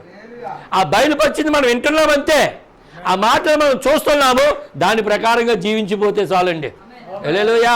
ఎందుకంటే దేవుడు చెబుతున్న విషయాలలో మనం ఏమాత్రం కూడా పక్కన దారికి ఏమాత్రం కూడా వెళ్లకుండా దేవుని సన్నిధిలో వెళ్ళిపోతున్నప్పుడే దేవుడు కొన్ని కార్యాలు చేస్తాడు. హల్లెలూయా. చూడండి, ఎందుకంటే ఎక్కడ ఏం జరగాలో, ఎక్కడ ఏం జరుగుతుందో అంతా దేవునికి తెలుసు. భయపడొద్దు, ఆయనే భరోసా అన్నవాడు అన్నాడు. అయితే మనం ఎలా ఉండాలంటే వాక్యం లోపలే ఉండాలి. ఇంకా అంటాడు, ఏమన్నాడంటే వాక్యం లోపల ఎప్పుడైతే మనం ఉన్నామో, ఎప్పుడైతే వాక్యానిగా మనం మారుతున్నామో, చూడండి ఆనోకి ఏమైపోయాడు, వాక్యంగా మారిపోయాడండి ఆయన. భార్య ఉన్నది, పిల్లలు ఉన్నారు, సంఘం కూడా ఉందా నాకు తెలియదు. అయితే నా భార్య సరిగా నా మాట వింటలేదు, లేకపోతే నా పిల్లలు సరిగా నా మాట వింటలేదు అని ఆరోగ్యాన్ని వెనకాడా? ఇక్కడే ఉన్నారండి అందరూ. నా మాట అర్థమైందా? ఇప్పుడు మనం ఆనోకులమేనా? ఎంతమంది ఉన్నారు ఇక్కడ ఆనోకోలే? అదే కాలం. మనం బలవంతం చేసేదేమీ లేదు, వాళ్ళని చూసి దిగాలబడేదేమీ లేదు. నా మాట అర్థమైందండి? ఆనుకోవలే నీవు కూడా పరిపూర్ణతగా తయారవుతామే. నీ కూడా ఎవరు రావాలో ఆయన తీసుకుని వెళ్ళిపోతాడు. ఈ సమయంలో కానీ దేవుడు రమ్మని పిలిస్తే వెళ్ళిపోతాం అంతే అండి. నా మాట అర్థమైందండి? ఎందుకంటే దేవుని సన్నిధిలో అంటాడు కదా, తన పిల్లలకి ఉత్తమైనదే ఇస్తాడు తప్ప ఉత్తమ కానిది ఎవరు అన్నాడండి. తన పిల్లలకి ఏమి ఇస్తాడండి? ఉత్తమైనదే ఇస్తాడు, మంచిదే ఇస్తాడు. ఇంకా చూడండి, దాన్ని అనుగ్రహించినకు మనమే కలిగి ఉన్నాము. అయితే హల్లెలూయా. ఇంకా చూడండి, దేవుడు ఏదైతే మనకి ఇస్తాడని నిర్ణయించాడో దాని మీద ఆధారపడాలి తప్ప దేవునికి మళ్ళీ సలహా చెప్పకూడదండి. మనం ఏం చేస్తాం? మనం సలహా చెప్పిందండి ఎవరో, సలహా చెప్పిందండి ఎవరో, అయ్యా ఎవరని చెప్తా, అబ్రహాం గారి భార్య. ఇప్పుడు అయ్యేనా గొడవలో? ఆవిడ సలహా చెప్పకపోతే ఎంచగా ప్రశాంతంగా బ్రతుకుతాం మనం. కొంతమంది సలహాలు ఇస్తూ ఉంటారు, సలహాలు ఇవ్వద్దు. దీంట్లో ఏదుందో దాని ప్రకారంగా వెళ్ళిపోండి. హల్లెలూయా. దీనికి ఏమి పొదినెట్టొద్దు, దీనికి ఏమి పూత పుయ్యొద్దు. అవునంటే అవును, కాదంటే కాదన్ను. ఇంక మళ్ళీ ఇంకో రెండోది ఏమీ లేదు. నువ్వు సలహాలు ఇవ్వడానికి ఇక్కడ లేవు, కానీ ఆయన వాక్యం నెరవేర్చడానికి వచ్చావు అంతే అండి. నా మాట అర్థమైందండి? ఇంకా తన పిల్లలకు దేవుడు ఉత్తమైన దాన్ని అనుగ్రహించను మనం కనుగొంటున్నాం. ఆయన దాన్ని మెరుగుపరచవలసిన అవసరం లేదన్నాడండి. ఏమన్నాడా? మెరుగుపరచవలసిన. నాకు ఇంటికి ఇచ్చేవాడు ఆయన, ఇది ఇస్తే నేను ఎలా బ్రతుకుతానయ్యా అని ఇంకేమనొద్దు. ఆయన నీకు మంచిదే ఇచ్చాడు. నా మాట అర్థమైందండి? ఆయన మంచిదే ఇచ్చాడు అంతే. నువ్వేం భయపడక్కవద్దు. చిన్న బలమీత ఉందా, ఆ బలమీత వైపు చూడకు, క్రీస్తు వైపు చూడంతే. చిన్న సమస్య ఉందా, సమస్య వైపు చూడకు, క్రీస్తు వైపు చూడండి. పేతురు అన్నాడు, నేను నడవనా అన్నాడు, నడైతే అన్నాడు. అయితే వెంటనే ఇలా పక్క తిరిగి చూశాడు, ఈ లోక దెయ్యాలన్నీ కూడా ఇలా ఊగినాయండి. వెంటనే మునిగిపోయాడు. మన అర్థమైందా? సముద్రం అనే సాక్ష్యం అనే వర్తమానంలో ఉంటుంది. ఎందుకంటే ప్రియమైనరా, ఈరోజు నేను అటు ఇటు చూసే కాలం కాదు, డైరెక్ట్గా ఆయన వైపే చూడాలి మనం. హల్లెలూయా. ఆ క్రీస్తు వైపు మనం చూసి వెళ్ళిపోతున్నప్పుడు నువ్వెక్కడ ఉన్నావు అంటే ఆయన వాక్యం లోపడే ఉన్నావు. నా మాట అర్థమైందండి? ఎందుకంటే దేవుని సన్నిధిలో అలాగ మనం వెళ్తున్నప్పుడు, అలాగ మనం ఉంటున్నప్పుడు ఎలా ఉంటుందంటే ఒక అద్భుతమైన స్థానంలో మనం ఉంటాం, ఒక అద్భుతంగా ముందుకు సాగిపోతామండి. హల్లెలూయా. ఎందుకంటే దేవుని సన్నిధిలో ఆనాడు చక్కగా పెరుగుతున్న అవ్వ ఏం చేసిందంటే ఆ మాట గురించి ఆలోచించుకుని మొత్తం అంతా కూడా ఆయన కుటుంబాన్ని పతనానికి తీసుకెళ్ళిపోయిందండి. మానవ జాతినే పతనానికి తీసుకెళ్ళిపోయే కాలం. ఇప్పుడు చూడండి, మనకున్న ఈ గొప్ప పరిచర్యను సంఘంలో బాగా ఎదుగుతున్నప్పుడు, బాగా చేస్తున్నప్పుడు చిన్న విషయాలు మీకు చెప్తానే. కొన్ని కార్యాలు, రెండో రాకడనే వర్తమానం పాస్టర్ గారికి ఇచ్చాను, మీరు చదవండి. నేను ఎదురున్న కొన్ని మాటలు చెప్తాను. మొట్టమొదట ఇప్పుడు ఈ రోజు నాడు వాక్యాన్ని మనం పాటించకుండా చేసేది ఏంటంటే చిన్న విషయాలై దేవుల్లో ఎదగకుండా చేసేది. ఎందుకంటే ఒక అపోహ కలిగించేదండి, దేవునికి దూరంగా పెట్టేది. కానీ సంఘము దూరం అవుతున్న సేవకుని దూరం అవడంలో సేవకుడు ఏ పని చేయాలో ఆ పని ఖచ్చితంగా చేయాలి. మాట అర్థమైందండి? సేవకుడు ఏ పని అయితే చేయాలో ఆ పని ఖచ్చితంగా చేయాలి. ఎందుకంటే సేవకుని పోషించేది దేవుడు అండి. విశ్వాసులను సేవకులు ఎన్నుకున్నాడా? విశ్వాసులు సేవకుని ఎన్నుకున్నారా? లేకపోతే సేవకుని దేవుడు ఎన్నుకున్నాడా? ఎందుకంటే ఇప్పుడు సభోదానికి దైవజనులు ఉన్నారు కాబట్టి నేను ఇక్కడికి వచ్చాను. నేను ఎవరి బట్టి నేను రాలేదు ఇక్కడికి. అయితే ఇప్పుడు ఆయన్ని ఎలా చూసుకోవాలో, ఆయన్ని ఎలా పోషించాలో దేవుడికి తెలుసండి. ఇప్పుడు ఆయన హస్తాల కింద పెరగాలంటే సంఘం ఏం చేయాలి? శారపతి గ్రామానికి వెళ్తున్నప్పుడు నిన్ను నేను పోషించినాక అక్కడ ఒక ఆవిడ ఉన్నదయ్యా, ఎల్లవయ్యా అన్నాడు. అయితే అలాంటి స్త్రీలు చాలామంది ఉన్నారంట, ఆమె దగ్గరికే పంపించాడంటే వెళ్ళి అని. ఈ రోజు నాడు మనం ఉన్న ప్రాంతంలో చాలామంది ఉన్నారు, కానీ వాళ్ళకందరికీ లేని ధన్యత మనకే ఇచ్చాడు. ఎందుకు ఇచ్చాడో తెలుసండి? నీ హస్తాలో ఒకరికి ఇచ్చేవారుగా చేయాలని, ఒకరికి పంచేవారుగా చేయాలని, నిన్ను తలగానే చేయాలి తప్ప తోకగా చేయను అన్నాడండి. ఎందుకన్నాడంటే చూడండి, ఆయన అంటాడు కదా, ఈ వర్తమానంలో సేవకుడి గురించి చెప్తా. మరి పాస్టర్ గారు సేవకుడి గురించి అంటే ఆల్రెడీ మేము కూడా ఏం చేయాలో ఏం చెందాలో నేర్చుకుంటామండి ఇక్కడికి వచ్చి. ఎందుకంటే దైవజనులతో నేను మాట్లాడుతున్నప్పుడు నేను ఇలా చేస్తున్నానంటే నేను చేస్తున్నాను బ్రదర్ అన్నవాడికి మా ఇద్దరి మధ్యన దేవుని వాక్యం ఉంది కాబట్టి లోపల సంతోషించిందండి. ఎందుకంటే ఒక సహోదరి ఒక సేవకుడి మధ్యన లేకపోతే సంఘం మధ్యన ఇద్దరు వాక్య భావాన్ని పంచుకుంటున్నప్పుడు సంతోషించే కాలం అండి ఇది. హల్లెలూయా. ఎందుకంటే చూడండి, అక్కడ అంటాడు కదా, మరి ప్రవక్త చెబుతున్న విషయాలలో మరి సంఘ కాపరి మరి ఆ మంద కాస్తా ఉన్నాడు కాబట్టి, ఆ మందకు మరి ఆహారం పెడుతున్నాడు కాబట్టి ఖచ్చితంగా ప్రతి ఒక్కరు కూడా ప్రథమ ఫలం అనేది తీయాలి అన్నాడండి. ఎందుకంటే మంద కాసి వాడు మంద పాలు తాగాలి. నా మాట అర్థమైందండి? మీరు ఇచ్చేది సేవ కొరకు ఇస్తున్నారు. నా మాట అర్థమైందండి? మీరు సేవ కొరకు తీసేస్తున్నారు. బైబిల్లో 2 దిక్కులు రాయబడి ఉంది. ఎందుకంటే అబ్రహాం అక్కడ ఏమన్నాడు? ఆదికాండం 14వ అధ్యాయం, అదే హెబ్రీ పత్రికలో పౌలు గారు అన్నాడు. ఇంకా మధ్యలో మలాకి గ్రంథంలో కట్ట ఉన్నది. కానీ ప్రియమే పెట్టారా, ఈ రోజు నాడు సేవ ఇంకా విస్తరించబడాలంటే కళ్ళం తొక్కే ఎద్దుకు ముత్తుకు అద్దొద్దు అన్నాడండి. ఎందుకంటే ఈ వర్తమానంలో మీరు చదవండి. ఫస్ట్ స్టార్టింగ్ చెప్పినప్పుడు సంఘం ఎదగపోవడం కారణం ఏంటంటే వాడు ఒక డిటెక్ట్లు ఉంటారు. వాడు ప్రతి దేశానికి సంబంధించిన డిటెక్ట్లు ఉంటారు, లేకపోతే వాళ్ళ గూఢచారులు ఉంటారు. అలాగే సంఘంలో కూడా గూఢచారులు ఉంటారు. ఆ బ్రదర్ బాగా సహకరిస్తున్నాడు అనుకోండి, ఆ బ్రదర్ని ఎలాగైనా లాగాలి. ఆ సిస్టర్ సహకరిస్తున్నాను, సిస్టర్ని ఎలాగైనా లాగాలి. అంటే ఏంటి, వాళ్ళు ఎదగరో వీళ్ళు ఎదగనవరు. వీళ్ళు ఎవరంటే పీతలు సార్. పీతలో ఓ పీత ఎక్కుతూ ఉంటే ఇంకో పీతల్ని కాళ్ళు లాగేస్తూ ఉంటుంది. అది వెళ్దాం ఇది వెళ్దాం. ఎందుకంటే ఆ ఆత్మ అస్సలు మనకు ఉండకూడదు. మాట అర్థమైందండి? ఆ ఆత్మ మనకుంటే మన తరాలు అరంచిపోతాయి. ఆయన అన్నాడు 3 తరాలు దీవించబడతాయి అన్నాడండి. మాట అర్థమైందా? ఇప్పుడు చూడండి, ఆ కళ్ళం తెక్కే ఎగ్గి మరి మీకు అక్కడ ఏమంటారో అది చిక్కువే అంటే అది ముందే వదిలేస్తారనుకోండి, అలాగా దానికి ఏమి కట్టకుండానే కొంచెం తింటుంది, తిరుగుతూ ఉంటుంది. ఇంకా అది పడిపోదు కదా, మొత్తం కడిది ఏం చేస్తే పడిపోద్ది అంతే. సేవ విస్తరించబడకపోవటం కూడా సంఘంలో కొంతమందిని ఇలా పక్కకు లాగుతూ ఉంటుంది. అందుకే చూడండి, ఇప్పుడు ఈ రోజు నాడు మనం ఎదగకపోవటం కారణం అదేంటంటే సాతాను నిన్ను పక్కకు లాగుతుంది. నువ్వు ఇచ్చేది ప్రవక్త అన్నాడు, నువ్వు ఆహారం తింటున్నావు కాబట్టి వెల చెల్లించు అన్నాడండి, బిల్లు కట్టాడు సిఓడిలో. కానీ ప్రియమైన ఈ రోజు నాడు మేమైతే 20% లేకపోతే ఒక్కోసారి 30%, ఒక్కోసారి 40% కూడా వెళ్ళిపోతూ ఉంది మాది. దైవజనులు అన్నారు ఇలా వెళ్ళిపోతుంది. నేను కూడా అదే చెప్తున్నాను. ఎందుకంటే సంగమా ఈ రోజు నాడు మా ఆశ ఏంటంటే దేవుని సువార్త విస్తరించబడాలని. ఇప్పుడు ఆ సువార్త విస్తరించబడేది ఎవరండి చెప్పండి? దానికి సహకరించేది ఎవరో? నా మాట అర్థమైందండి? అర్థమైందా?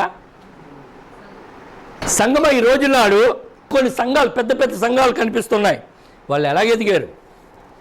ప్రవక్తతో ఉన్నవారు పూర్తిగా ఫస్ట్లో వచ్చేటప్పుడు మేము ఇలాగ వచ్చి మళ్ళీ తిరిగి వెళ్ళలేమండి. తిరిగి మేము మీటింగ్లు వదిలి వెళ్ళలేని పరిస్థితి, డబ్బులు లేకుండా మేము వచ్చాం. తర్వాత అంటే వాళ్ళ లాడ్జీల్లో ఉంటే ఆ డబ్బులు సరిపోవని ఆ చెట్ల కింద ఈ చెట్ల కింద కాలక్షేపం చేసి వారు వెళ్ళిన రోజులో ఈ రోజున అద్భుతంగా దీవించబడ్డారండి. వాళ్ళు ఆ సేవకు సహకరించారండి. హల్లెలూయా. నువ్వు ఏ వాక్యానికైతే నీళ్లు పోస్తున్నావో ఆ వాక్యమే నిన్ను మోస్తూ ఉంటుందండి. హల్లెలూయా. ఎందుకంటే దేవుని సన్నిధిలో దేవుని మాట ప్రకారంగా జీవిస్తున్నప్పుడు ఎలా ఉంటుందంటే ఒక అద్భుతమైన కార్యముగానే ఉంటుంది. హల్లెలూయా. ఆ చిన్న దశభాగములు మరియు సభ్యుల వద్ద నుండి వచ్చే సంగతులన్నీ కూడా కానుకలను దాని గురించి అతడు శ్రద్ధ వహించడానికి సహాయం చేస్తున్నాడు. ఎందుకంటే ఒక దైవజనులు ఒకసారి వచ్చి చెప్పారు, ఏమన్నారంటే అందరికీ దూరంగా ఉండమని చెప్తలేదు. ఆయన ఇంగ్లాండ్ నుంచి ఎక్కడి నుంచో కానీ వచ్చారు.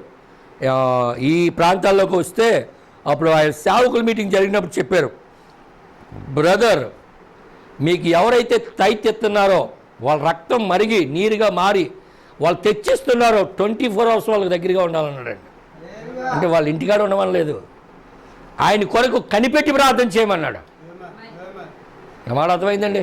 అయితే ఈవేళ ఇవ్వలేని పరిస్థితి అయితే వదిలేస్తారా బాస్? కుదరరు, అలాగే సాగిపోతారు. ఎందుకంటే అనేక ఇబ్బందులు కష్టాలు ఎందుకు కలుగుతున్నాయంటే నాకు ఇవ్వకే కదా మీరు అంటాడండి ఆయన గ్రంథంలో. ఏమంటాడు ఆయన? ఇప్పుడు ఆయన సైనికులను ఏం చేస్తుంది? ఒక అవిశ్వాసం, ఒక అపనమ్మకం తీసుకొచ్చి ఏం చేస్తుందంటే ఎదగనివ్వకుండా చేస్తుంది. అందుకే వాడు ఎలాంటి వాడంటే ఘోరమైన వాడు అంటండి. మాట అర్థమైందండి? వాడు జాలి కనికరం ఉండదో, నిన్ను పాడు చేయాలంతే, ఏదో రకంగా నీలో అపోహ పెట్టాలి. సపోజ్ ఉదాహరణకి ఈ పరిస్థితిని చూసి సేవకుడికి ఏంటి అనుకుంటాం. కానీ ప్రియమైన బిడ్డలారా, నీ సేవకుడు నీకు గణపరుస్తున్నాడు, నీకు కిరీటం అయి ఉన్నాడు అంతే. లేకపోతే సేవకుడికి మీరు కిరీటమై ఉన్నారు. ప్రియమైన బిడ్డలారా, ఈ రోజు నాడు నీ సేవకుని నువ్వు ఎత్తపట్టుకుంటే, నీ సేవకుడు కొన్ని ప్రాంతాలు పోయి సువార్త చేస్తే, ఒక ఆత్మ రక్షించబడితే అది నీకే ఆశీర్వాదం. అదే ఇప్పుడు ఈవేళ కొన్ని పాంప్లెట్లు, కొన్ని పుస్తకాలు, కొన్ని అన్నీ తెచ్చుకు పట్టుకుని వచ్చాం.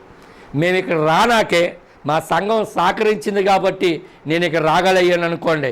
ఇప్పుడు ఈ పరిచర్య అంతా ఎవరు ఆస్వాదించబడతారో అంతే కదా, అవునా కదా? కానీ ఈ రోజు నాడు ఆ కార్యానికి వెళ్ళనవద్దు. ఆ కార్యానికి వెళ్ళలేకుండా వెళ్ళినప్పుడే ఒక వివేచనతో ఉండాలి. హల్లెలూయా. ఇక్కడే ఉన్నారండి అందులోని. అది వచ్చండి అక్కడ అంటున్నారు కదా, ఆ మాటలు చూడబడినప్పటికి ఇంకా మనం కొంచెం చూద్దాం.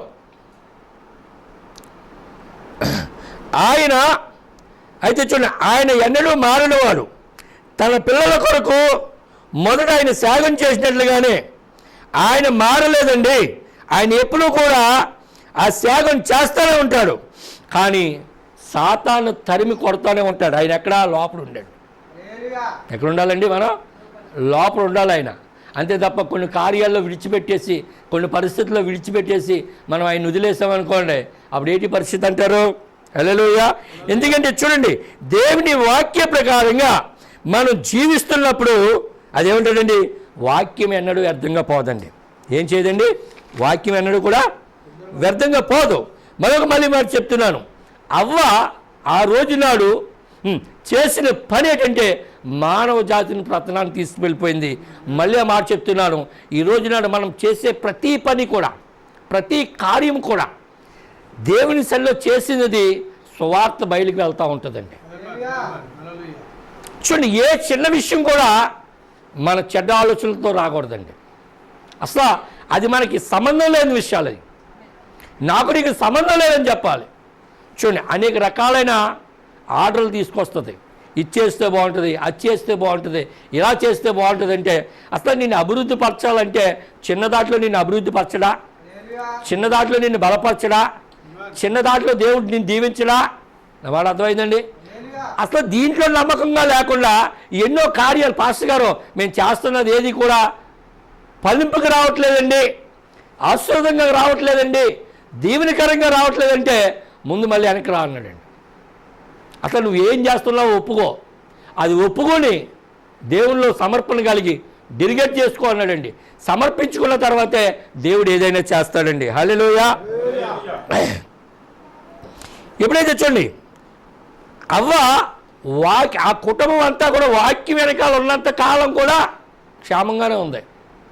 మాట అర్థమైందండి. వాక్యము వెనకాల ఉన్నంత కాలం చూడండి, మనం ఏం చేసుకోవాలండి, వాక్యం ముందు ఉండాలి, మనం వెనకాల ఉండాలి. కానీ మనం ఏం చేస్తాం,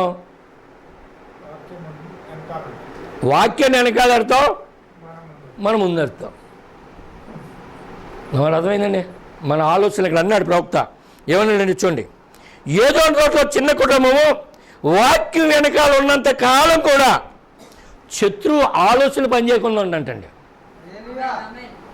ప్రతి దానికి కూడా ఇది వాక్యం అంతే, వాక్యం ఎలా చెప్పింది ఇలా చేయాలి, వాక్యం ఎలా చెప్పింది ఎలా చేయాలి, వాక్యం ఎలా చెప్పింది ఎలా చేయాలి. ఈ కాలంలో ప్రవక్త ఇదిగో ఇలా మాట్లాడాడు, దేవుడు తనలో ఉండి మాట్లాడాడు కాబట్టి నేను అలాగే ఉండాలి. నలుగురు ఏమనుకుంటే అది మనకు అవసరం లేదండి. నలుగురు ఎలా అనుకుంటారో అవసరం లేదు. దేవునితో సహవాసం ఉండాలి ప్రతి క్షణం కూడా. ఏముండాలండి, దేవునితో. మీరు పోరాడుతున్నది లోకనాథులతో కాదండి, లోక మనుషులతో కాదు, లోకస్తులతో కాదు, దురాత్మ సమూహంతో పోరాడుతున్నాం కాబట్టి మనం ఎక్కడ ఉండాలి, వాక్యం వెనకాలే. వాక్యం వెనకాల ఎప్పుడైతే మనం ఉన్నామో నువ్వు ఏదైతే పలుకుతున్నావో అది మళ్ళీ ఏం చేస్తుందండి, అది తిరిగి పునరుద్ధరించబడుతుంది. హల్లెలూయా. అయితే చూడండి, ఎల్లప్పుడూ కూడా నువ్వు దేవునితోనే సహవాసం ఉండేటప్పుడు ఎప్పుడు కూడా ఆ సల్లపోట వేళలో ఆదాము అవ్వతో ఎలాగైతే ఆయన ఉన్నాడో ఈ రోజు నాడు కూడా అదే పరిస్థితి ఉన్నదండి. మన సాయంకాల సమయంలోనే కదా ఉంటా.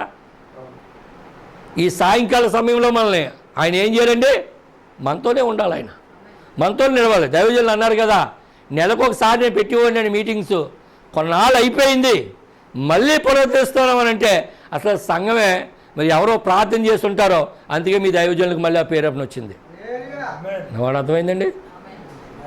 ఎవరో ప్రభువా మరి నేనేమి చేయలేను, ఇలా చేస్తే బాగుంటుంది కదా, అయితే మీ సేవకుడికి నేను చెప్పలేను, కానీ నువ్వే సహాయం చేయ ప్రభు అని ఎవరో ప్రార్థన చేస్తుంటారో ఆ ప్రార్థన ప్రతిఫలమే ఈ రోజున మనం అందరూ కూడా కూడుకుంటం జరిగింది. హల్లెలూయా.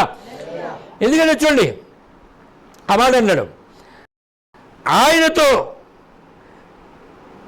ఇరుపక్కల కూడా వాక్యమనే బలాన్ని పొందుకొని దేవుని వాక్యమనే తెర లోపల ఉండాలండి. ఎక్కడ ఉండాలి, వాక్యమనే తెర. మహోన్నతుడిని చాటున నివాసించేవాడని అంటే ఆ వాక్యమే మనం సర్వం కూడా ధరించుకున్నప్పుడు ఒక తెర లోపల ఉంటున్నామని మనం. చూడండి, ఆ మంచి గొర్రెల కాపరిలో చెప్తూ ఉంటాడు కదా యోహాను సువార్తలో, ఆ కాపరే ద్వారం దగ్గర ఉంటాడంటండి. లోపల గొర్రెలు ఉంటాయండి, దాడి చేస్తే కాపరినే దాడి చేయాలి. ఇప్పుడు ఆదాము అవ్వ వాక్యం అనే శరీరం లోపల ఉన్నప్పుడు ఏ దాడి చేయలేదండి. ఎప్పుడైతే అపోహ కలిగిందో, అపనమ్మకం వచ్చిందో దేవుని ఆత్మ వెళ్ళిపోయింది. సంఘము దాని స్థితి అనే వర్తమానంలో అంటాడు, నువ్వు ఎప్పుడైతే అపోహ పడుతున్నావో నీలో ఉన్న పరిశుద్ధాత్మ వెళ్ళిపోద్ది, లేకపోతే నీలో ఉన్న సమాధానకరమైన ఆత్మ వెళ్ళిపోద్ది అన్నాడండి. ఏం వెళ్ళిపోద్దమ్మా, ఇంక సమాధానం ఉంటుందా? బైబిల్లో చూడండి, సమాధానంగా ఒక ఇల్లు ఉండేది, సమాధానం లేకుండా అయిపోయింది. ఆ ఇంట్లోకి ఎన్ని దెయ్యాలు వచ్చినాయి?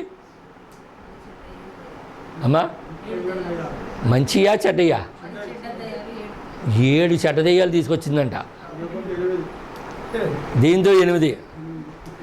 మనం ఏం చేస్తామంటే దేవుని వాక్యంలో ఉండకుండా పాస్టర్ గారు అలాగండి ఇలాగండి ఏవో చెప్పి ఖాళీ లేదమ్మా, ఎవరైనా మా సహోదరులు పాస్టర్ గారు ఖాళీ లేదండి రానకని అన్నారనుకో, అయితే నేను ఏమని ప్రార్థన చేయాలని అడుగుతాను. ఎలా ఉంటుంది? ఎవరి ముందు మాట్లాడుతున్నాం మనం? దైవజనుల ముందే కదా మాట్లాడవచ్చు. అలాగా ఖాళీ లేదంటే ఖాళీ చేయమనా?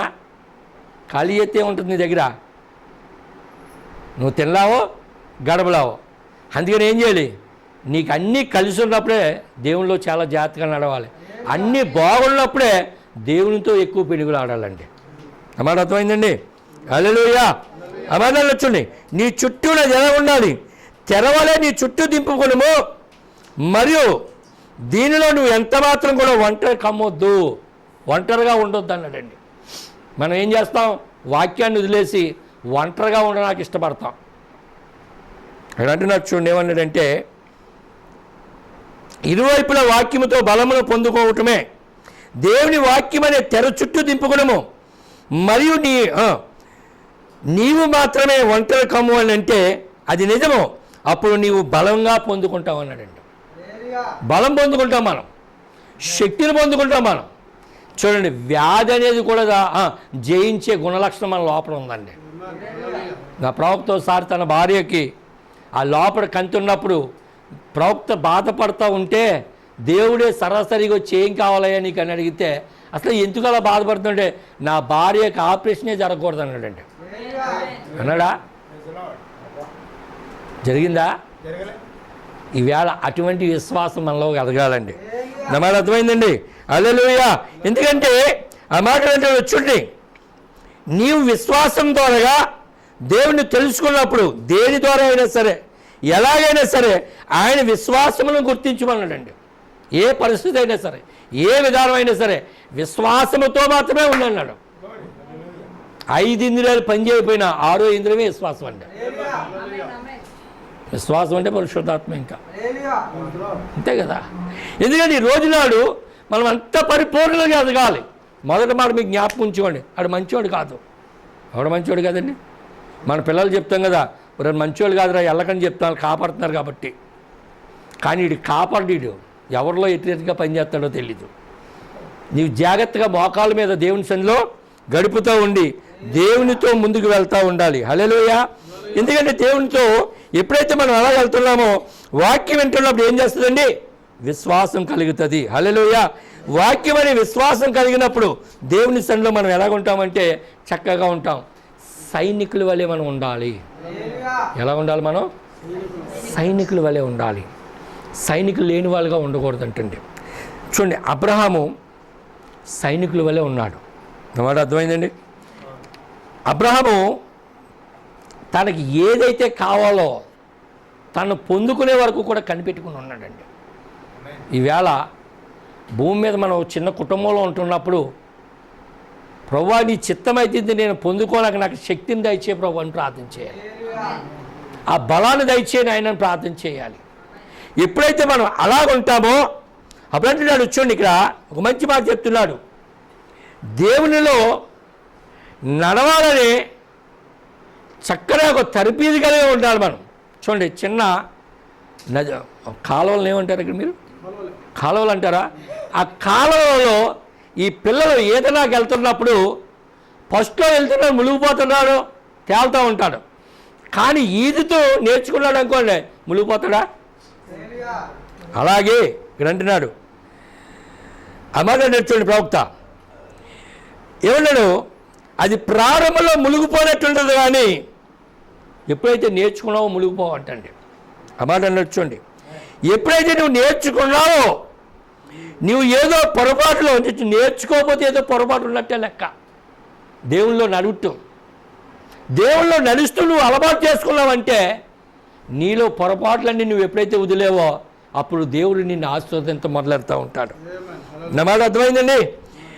నీవు ఏదో పొరపాటులో ఉండవచ్చు, నీవు నేర్చుకోవాలి. దేవుడు అంగీకరించి దానిని ఏమి నువ్వు చేయవలసిందని కోరుకున్నాడు అన్నాడండి. ఆయన నువ్వేం చేయాలని ఆయన నిర్ణయించుకున్నాడో చక్కగా మనం ఈదుతూ, అందుకే ప్రయాసపడి అంతే, ఏమీ లేదు. మనం ఎప్పుడైతే ఆయన సన్నిధిలో మనము, చిన్నపిల్లలు చూడండి నడుస్తూ పడిపోతారు, ఏం చేస్తారు వాళ్ళు? చిన్నపిల్లండి నడుస్తూ పడిపోతారు. మా చర్చిలో అమ్మాయి చిన్న పాప పుట్టి మరి 2 సంవత్సరాలతో లేదా సంవత్సరం దాటిందో, ఆవిడ మరి మా సహోదరి అనేది, ఏండి పాప నడుస్తలేదని అంటే, నడుస్తుందమ్మా తొందరపడద్దు అంటే అలాగా గోడ పట్టుకుని అలాగ నడుస్తూ ఉండి ఇప్పుడు ఆవిడ ఎవరో పట్టుకోలేకపోతున్నారు. నడక నేర్చుకుంది. మీకు అలవాటు అవుతే మీ పాస్టర్ గారికి ఇసిపోతుంది అనమాట. కోటాలు ఎట్టనాకే బాబు వీళ్ళు రోజు వచ్చి ఇక్కడే కూర్చుంటున్నారు, నాకు ఇసిపోతుంది అన్నట్టుగా ఉంటుందండి. ఎందుకంటే మీరు ఈదుతం అయిపోయింది, నేర్చుకోవడం అయిపోయింది, జీవించడానికి వచ్చారంతే. భూమిని తలకిందులు చేసేవారు ఇక్కడ కూడా ఉన్నారనాలంటండి. కాజీపేటలో కూడా, ఈ చివరిలో కూడా ఎక్కడ ఉన్నారండి? భూమిని తలకిందులు చేసేవారు అక్కడ ఉన్నారయ్యా అనాలంటండి. మన ప్రాంతం మనల్ని చూసి ఒక అద్భుతంగా చెప్పుకోవాలి అంతే తప్ప, మనమే ఈదుతుని చేత కాలేదనుకోండి, ఎదురోళ్ళకి మనం ఏం చూపించాం? భక్తి చూపించాలి కదా. నా మాట అర్థమైందండి? హల్లెలూయా. ప్రారంభంలో అందరూ అలాగే ఉంటారు, కానీ నేర్చుకోవాలి. ఆయన అదే అయి ఉన్నాడు. మనం నేర్చుకోవాలి, కానీ వెనక్కి ఆగిపోయే వాళ్ళుగా ఉండకూడదండి. అయితే చూడండి, ఇంకంటాడు కదా, కొంతమంది బలనీతులు అవుతారు. ఆ బలనీతి అయినప్పుడు వాళ్ళకి విశ్వాసమే కానీ లేకపోయింది అనుకోండి, మనం ఎంత నూనె పోసినా, యాండి బైబిల్లో ఉంది కదా నూనె రాసి ప్రార్థన చేయమని అన్నారు కదండి, ఉన్నదండి బైబిల్లోని ఆ మాట అంటారు కదా. నీవు తగినంత విశ్వాసం లేకపోతే, వారికి విశ్వాసం లేదనుకోండి, దానికి ఒక కారణం ఉంది. కొన్నిసార్లు ఒప్పుకుంటారు, కొన్నిసార్లు ఒప్పుకోరు. ఏదైనా నాకు మొన్న చిన్న విషయం మీకు చెప్తున్నాను. టేప్ చూపించారండి. ఆ టేపు ఇంచుమించు దగ్గర ఒక 11 టేపులు ఒడిషా నేను పంపించినాకే 9 నేను సిద్ధపాటు చేశాను. కొంతమందికి సహకరించారు. అయితే దాంట్లో 2 టేపులు మా సహోదరుడు ఇచ్చాడు. అయితే మా ఇంట్లో టేప్ లేదు. ఇప్పుడు టేప్ లేకపోతే నేనేమనుకున్నానంటే, సరే ఆ టేపు నా దగ్గర ఉంచుకుందాము అని నేను కబోర్డ్లో పెట్టుకుని సీల్ కూడా తీయకుండా అలా ఉంచేసాను. ఉంచేసి 10 టేపులు సిద్ధపాటు చేసి మెమరీ రికార్డులు వేసి పంపించేయడానికి అన్నీ చేశాను. ఫోటో కూడా తీశాను. ఇంకా పంపించేయడానికి సిద్ధపడతా ఉన్నాను.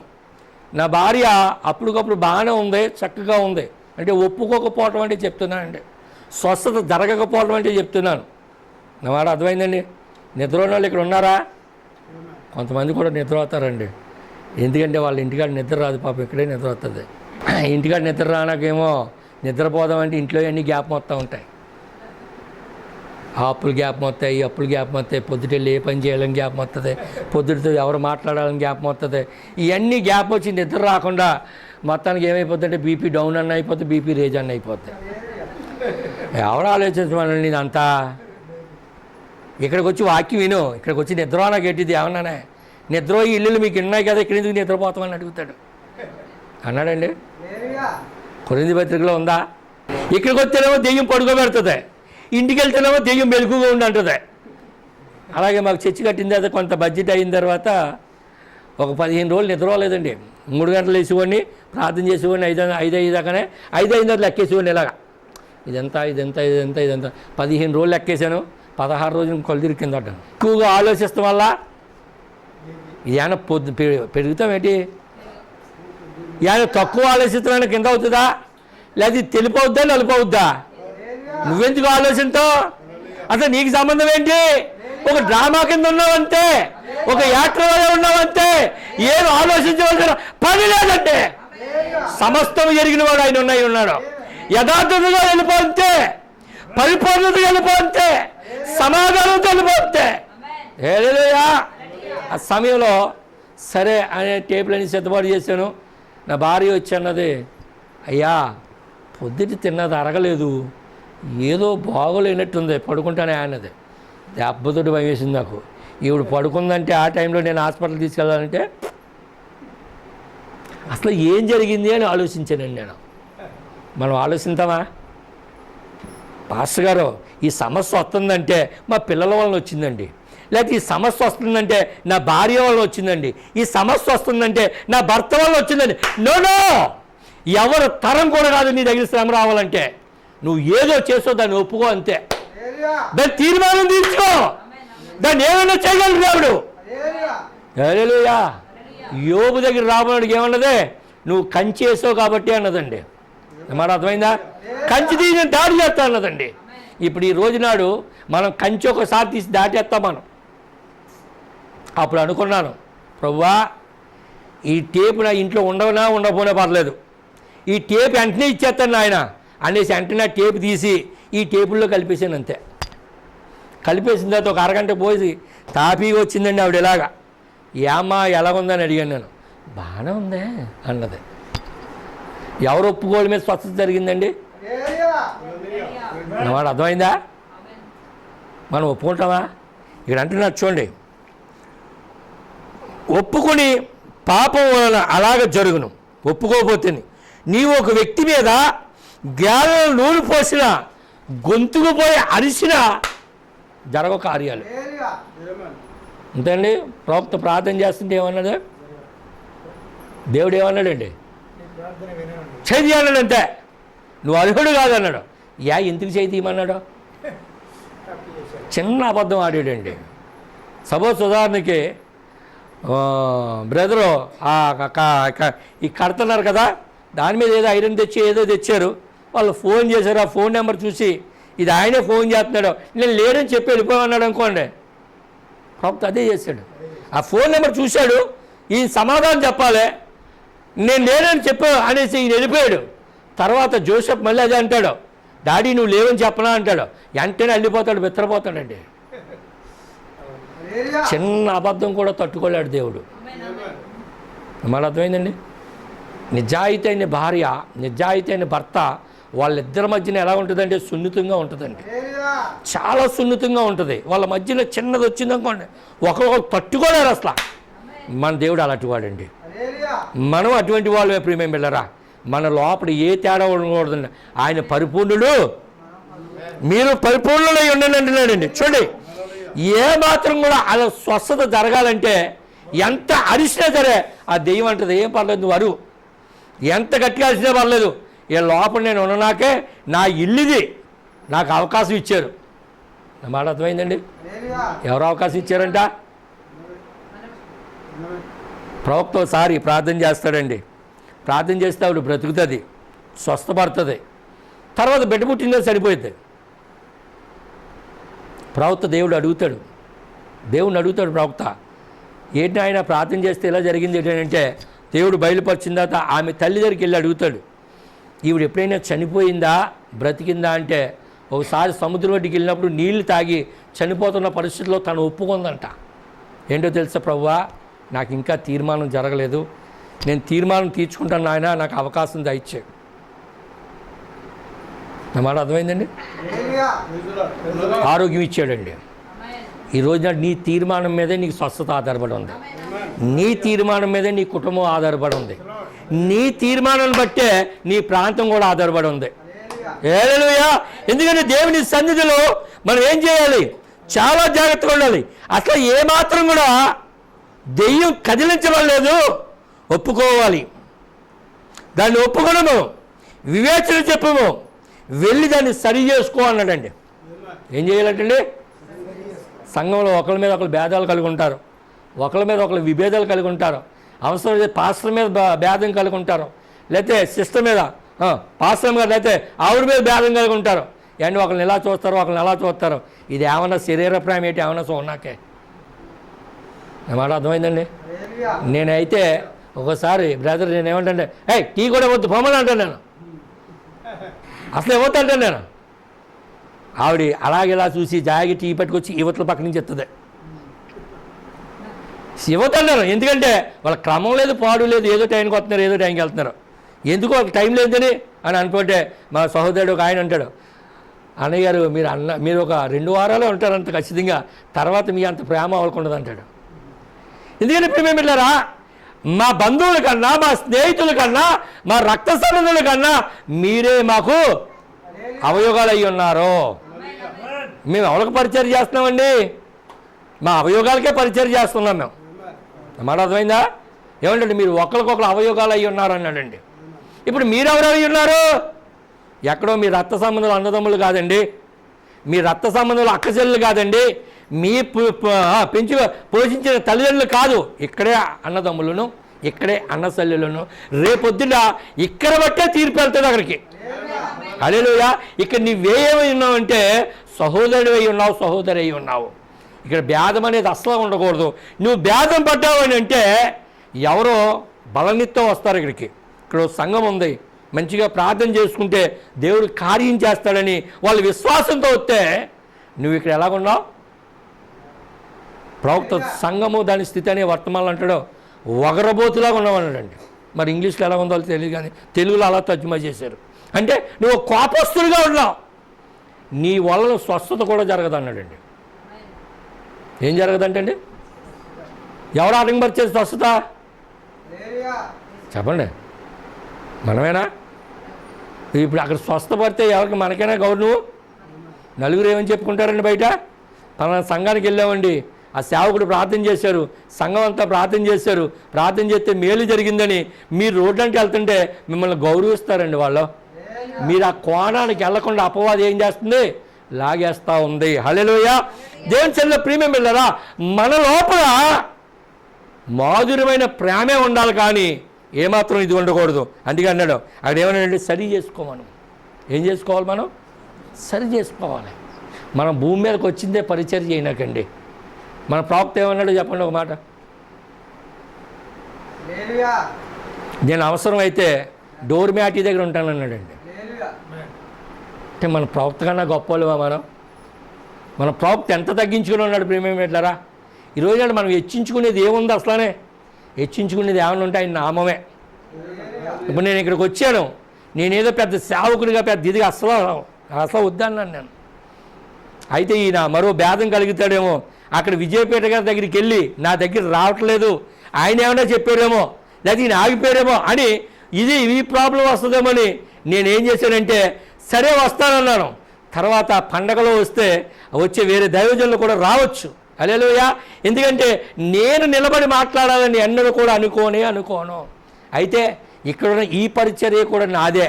ఎందుకంటే ఈ పరిచర్యలో నేను ఒక భాగస్తున్నై ఉన్నాను. నేను మీకు ఒక ఎముకనై ఉన్నాను, లేకపోతే ఒక హస్తాన్నై ఉన్నాను, లేకపోతే ఒక కన్నునై ఉన్నాను. ప్రేమేమిటారా? ప్రపంచంలో ఎక్కడున్నా సరే వధువులో భాగం కలిగే ఉన్నాము. హల్లెలూయా. మన వధువులో భాగం కాబట్టి ఒకరికొకరు సహకరించుకుంటూ వెళ్ళిపోతామే. ఇది నీది లేదు కాదు, ఇది నాది కాదు, నా సంఘం నాదే కాదంటానండి. ఇది మన అందరిదే. అంతే. నేను పనులని చెప్తాను ప్రీమియం పెట్టారా. ఎందుకంటే ప్రీమియం పెట్టారా ఈ వేళ కేవలం మనం అందరం ఆయన పని చేస్తున్నాం అంతే అండి. పనికి జీతమైన పాత్రుడే కాదండి. ఈ రాత్రి వచ్చి మీరు ప్రార్థన చేస్తున్నారు, దేవుని స్తుతిస్తున్నారు, దేవుని ఆరాధిస్తున్నారు. ఇప్పుడు ఎవరు పని చేస్తున్నారు? మీరు ఇక్కడ ఆయన పనే కదా. ఆయన ఆరోగ్యం ఇచ్చారు కాబట్టి మనం ఇక్కడికి వచ్చామండి. ఆయన బలం ఇచ్చాడు కాబట్టి ఇక్కడికి వచ్చామండి. ఆయన ఘనత ఇచ్చాడు కాబట్టి ఇక్కడికి వచ్చాం. ఎవరిని సూచిస్తున్నాం మనం? ఆయన పుట్టాడని చెప్తున్నామండి. వచ్చిన నెలంతా పుట్టాడని చెప్తారు, ఆ పుట్టిని తీసుకెళ్ళి అక్కడ పాడేస్తారో మళ్ళీ పైన ఇంకోటి చెప్తూ ఉంటారు. మనమైతే ఎప్పుడు పుట్టాడనే చెప్తున్నాము, ఎప్పుడైనా సిలువేయబడ్డాడని చెప్తున్నాము, ఎప్పుడైనా తిరిగి లేచాడనే ఆయనే ప్రకటిస్తున్నామండి. మన ప్రవక్త ఏం దేవుడని చెప్తలేదు, మన ప్రవక్త నామంలో బాప్తీసాలు ఇస్తలేదు, మన ప్రవక్త ప్రజల సోదరుడు అంతే, విలియం గ్రంథంలో ఉండి ఆయన బయలుపరుచుకున్న వాక్యం అంతే తప్ప అంతకన్నా ఏమీ కాదు కదండి. ఈ వేళ రోజున ప్రియమైన బిడ్డలారా మనం ఎలాగై ఉండాలంటే ఒక సైనికుల వలె ఉండాలి. ఎలా ఉండాలండి? ఆయన సైనికులు ఆ డాల్ ఎలాగైతే, లేకపోతే ఆ గన్ను ఎలాగైతే పట్టుకుంటాడో వాక్యం అనే ఖడ్గాన్ని అలా పట్టుకోవాలి. అపవాది ఏ రకమైన దాడి చేస్తుందో దాన్ని జయించాలంటే ఒక వివేచన ఉండాలి. నా మాట అర్థమైందండి? హల్లెలూయా. ఎందుకంటే దేవుని సన్నిధిలో ఆయన మాటను మనం జీవిస్తున్నప్పుడు, ఆయన మాటగా మనం పెరుగుతున్నప్పుడు అప్పుడు ఏముంటుందంటే ఈదుతూ సులువండి. సులువా? ఈత నేర్చుకున్నవాడు చూడండి, ఈత అంటే ఇలా కొట్టకూడదండి, ఇలా కొట్టాలి. ఇలా కొడతా ఉంటే ఈ చేతిలో ఊగుతూ ఉంటాయి, నడువు ఊగుతూ ఉంటుంది, చక్కగా అలసిపోడండి అసలు. అలాగే మనం దేవుని ఆత్మతో కదులుతూ ఉంటే మనకు అసలు అలిపే ఉండదండి, అసలు ఏమాత్రం కూడా ఉండదండి ప్రేమ బిడ్డలారా. హల్లెలూయా.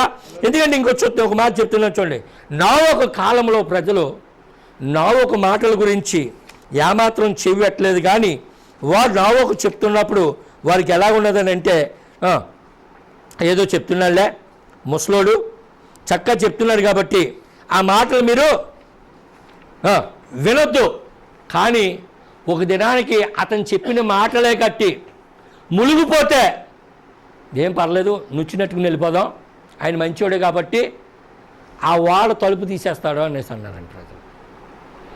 వర్తమానం మనకి వినబడుతున్నంత కాలం కూడా ఈ చుట్టూ ఉన్న పరిస్థితులన్నీ కూడా ఇలాగే ఉంటాయి.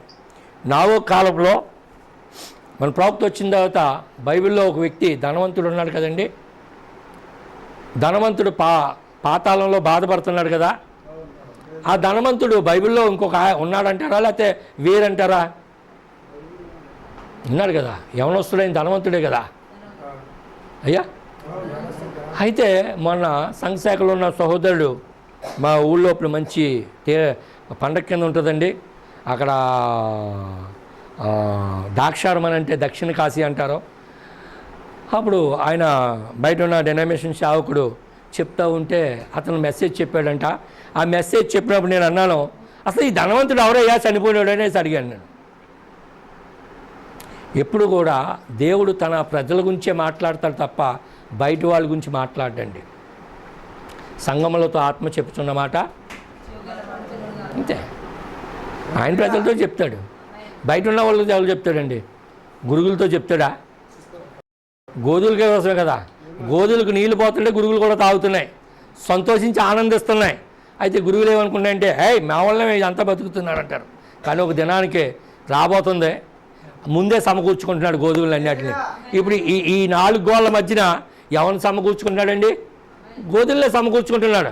గురువులన్నీ బయట ఉన్నాయి, వాటిని కూడా మనకెందుకు, ఆయన చూసుకుంటానన్నాడు. హల్లెలూయా. అప్పుడు నేను అన్నాను, అయ్యా ఆ ధనవంతుడు ఎవరో కాదు, బైబిల్లో ఉన్నాడు కదా. ఎవరండి ధనవంతుడు అన్నాడు. ఆ యవనస్తుడే కదా అన్నాను. కాదండి అన్నాడు. సరే అయితే నీకు బయలుపోవట్లేదు అన్నాను. ఎందుకంటే బయలుపోతుంటే బైబిల్ అంతా కూడా అర్థమవుతుంది. ఆది కాడి నుంచి ప్రకటన గ్రంథం కూడా ఏం జరిగిందో అర్థమవుతుందండి. 5వ తరగతి 4 సార్లు పేలండి, నాకే అర్థమైంది, ఆయన డిగ్రీలు చదివిన వాళ్ళకి అర్థం అవ్వలేదండి. ఏమండి, పెద్ద పెద్ద పట్టాలు పొందుకున్న వాళ్ళకి అర్థం అవ్వలేదంటే వాళ్ళ కోసం రాలేదు, సామాన్యుల కోసం వచ్చాడు ఆయన. ఆయన సామాన్యులకే బయలుపరుచుకుంటున్నాడు. ఆయన ఎక్కడో ఉన్న గొర్రెల కాపరిగా బయలుపరుచుకున్నాడండి ఆయన. కానీ సౌలుని మార్చుకోనాకే ఒక ఏకేడు అంతే, అప్పుడు మారాడు ఆయన. తన విద్య అంతా తీసేశాడు. ఆ విద్యతో మరి మోషే గారిలా రాయాలి కాబట్టి మళ్ళీ పత్రికలు రాయించుకున్నాడు. ఎక్కడ రాయించుకున్నాడో దీంట్లో అంటాడు, ఆ లోపల జైల్లోనంటండి ఆ కంపు కొట్టే డ్రైనేజీ దగ్గర ఉండి రాశాడంట. ప్రవక్త అంటాడు దీంట్లో భయంకరమైన పరిస్థితుల్లో ఉండి, కానీ ఒకప్పుడైతే రాజాలాగే తిరిగాడు. కానీ దేవుడు ఏం చేశాడు, ఎక్కడ పెట్టాలో అక్కడ పెట్టి ఆయన పని చేయించుకున్నాడు. ఈ వేళ మీరు వినకపోయినా నేను వినకపోయినా మళ్ళీ ఎక్కడో దుక్కుని పెట్టి మళ్ళీ ఆయన పని చేయించుకుంటాడు. బైబిల్లో అంబులెన్స్ ఉందండి? అంబులెన్స్ ఉందా బైబిల్లోని? ఎక్కడుంది అంబులెన్స్ చెప్పండి? బైబిల్లో అంబులెన్స్ ఎక్కడుంది? యోనా మాట వినకుండా వెళ్ళిపోతున్నాడు కదా. ఆ మాట వినకుండా వెళ్ళిపోతున్నా కూడా ఎవరు వెళ్తున్నారు? ఓ శాపైనా వెళ్తుంటే ఆ శాపైనా మోసుకొచ్చింది. ఈ వేళ మనం వినకుండా ఎంత దూరం వెళ్ళిపోయినా ఏదో ఒక అంబులెన్స్ తీసుకెళ్ళి హాస్పిటల్లో పాడేసి అక్కడ ప్రభువా నీ మాట నేను వింటానని ఒప్పుకుంటే మళ్ళీ తీసుకొస్తాడు. ఏమాట అర్థమైందండి? తప్పేం చెప్పాను నేను. ఈ వాళ్ళు ఎన్నోళ్ళు కూడా ఉంటారు, పైకి అలా నటింటారు, అంత అంత శారాలటి వాళ్ళు. అలా చెప్పుకుంటాడు పాస్టర్ గారు, ఓ రోజు ఈ వాక్యం ఇలా చెప్తూ ఉంటాడు. ఎక్కడ జరిగిద్ది అంటాడు, ఎక్కడ జరిగిద్ది ఇక్కడే జరిగిద్ది. జరగడం జ్ఞానం ఉందా? ఆయనకి అసాధ్యమైన కార్యం ఏమైనా ఉందా? నమ్మిన వారికి సమస్తము సాధ్యమన్నాడండి. ఓన్లీ బివే నమ్మిక మాత్రం ఉంచాడు అంతే. నీకు ఏది అసాధ్యమైన ఉందే? మాట అర్థమైంది? నాకేం సాధ్యం కాదు, నేనేమీ చేయలేను. సార్వభౌమ అధికారం కలిగిన సేవకుడండి. హల్లెలూయా. ఆ శక్తి సేవకుడికి ఇస్తాడో ఆ శక్తి ఎప్పుడైతే ఆయన ప్రార్థన చేశాడో కార్యాలన్నీ జరుగుతూనే ఉంటాయి. తన సేవకుడిని అభిషేకించి పంపిస్తాడంటండి. హల్లెలూయా. అందుకే ప్రవక్త సేవకుడి విషయంలో చాలా గడగడలాడుతూ ఉంటాడు. ప్రేమ బిడ్డలారా, ఈరోజు నాడు చాలా చక్కగా ఉండాలి. అయితే నోవహుకు చెప్తున్నప్పుడు అప్పుడు అంటారు కదా, ఆ మాట అంటే చూడండి, మనల్ని దేవుని వాక్యం ప్రకారం వెళ్తుంటే వస్త్రాలు మార్చుకుంటాం, తల వెంట్రుకలు మార్చుకుంటాం, మన నడవడికి మార్చుకుంటాం. ఇవన్నీ మార్చుకుంటుంటే అక్కడ ఎలా ఉంటుందంటే బయటి వాళ్ళకి వీళ్ళెవర్రా మరీ ఎలా దారుణంగా ఉన్నారా అని అంటూ ఉంటారంటండి. అయితే అక్కడ అంటున్నాడు కదా ప్రభుత్వం, పరిశుద్ధ గుండ్రాలని నీవు కంపు కొట్టేలా ఉన్నావని అంటారండి. ఇంకో మంచి మాట చెప్పనా, 2012లో నా భార్యకి బ్లౌజ్ కుట్టమంటే ఆ ట్రైలింగ్ షాప్కి వెళ్తే ఏమన్నాడో తెలుసండి, ఇది మీ అమ్మమ్మ కా అని అడిగాడు. కొంతమంది స్త్రీలు పైకి కుట్టించుకోమంటే గాలి తగులుతలేదని కిందకి లాగేస్తారు. గాలి తగులుతుందమ్మా ఓసారి, ఎక్కడ తగులుతుంది గాలండి? మన ప్రవక్త వస్త్రధారణ బాగోలేని ఎక్కడ చూశాడా?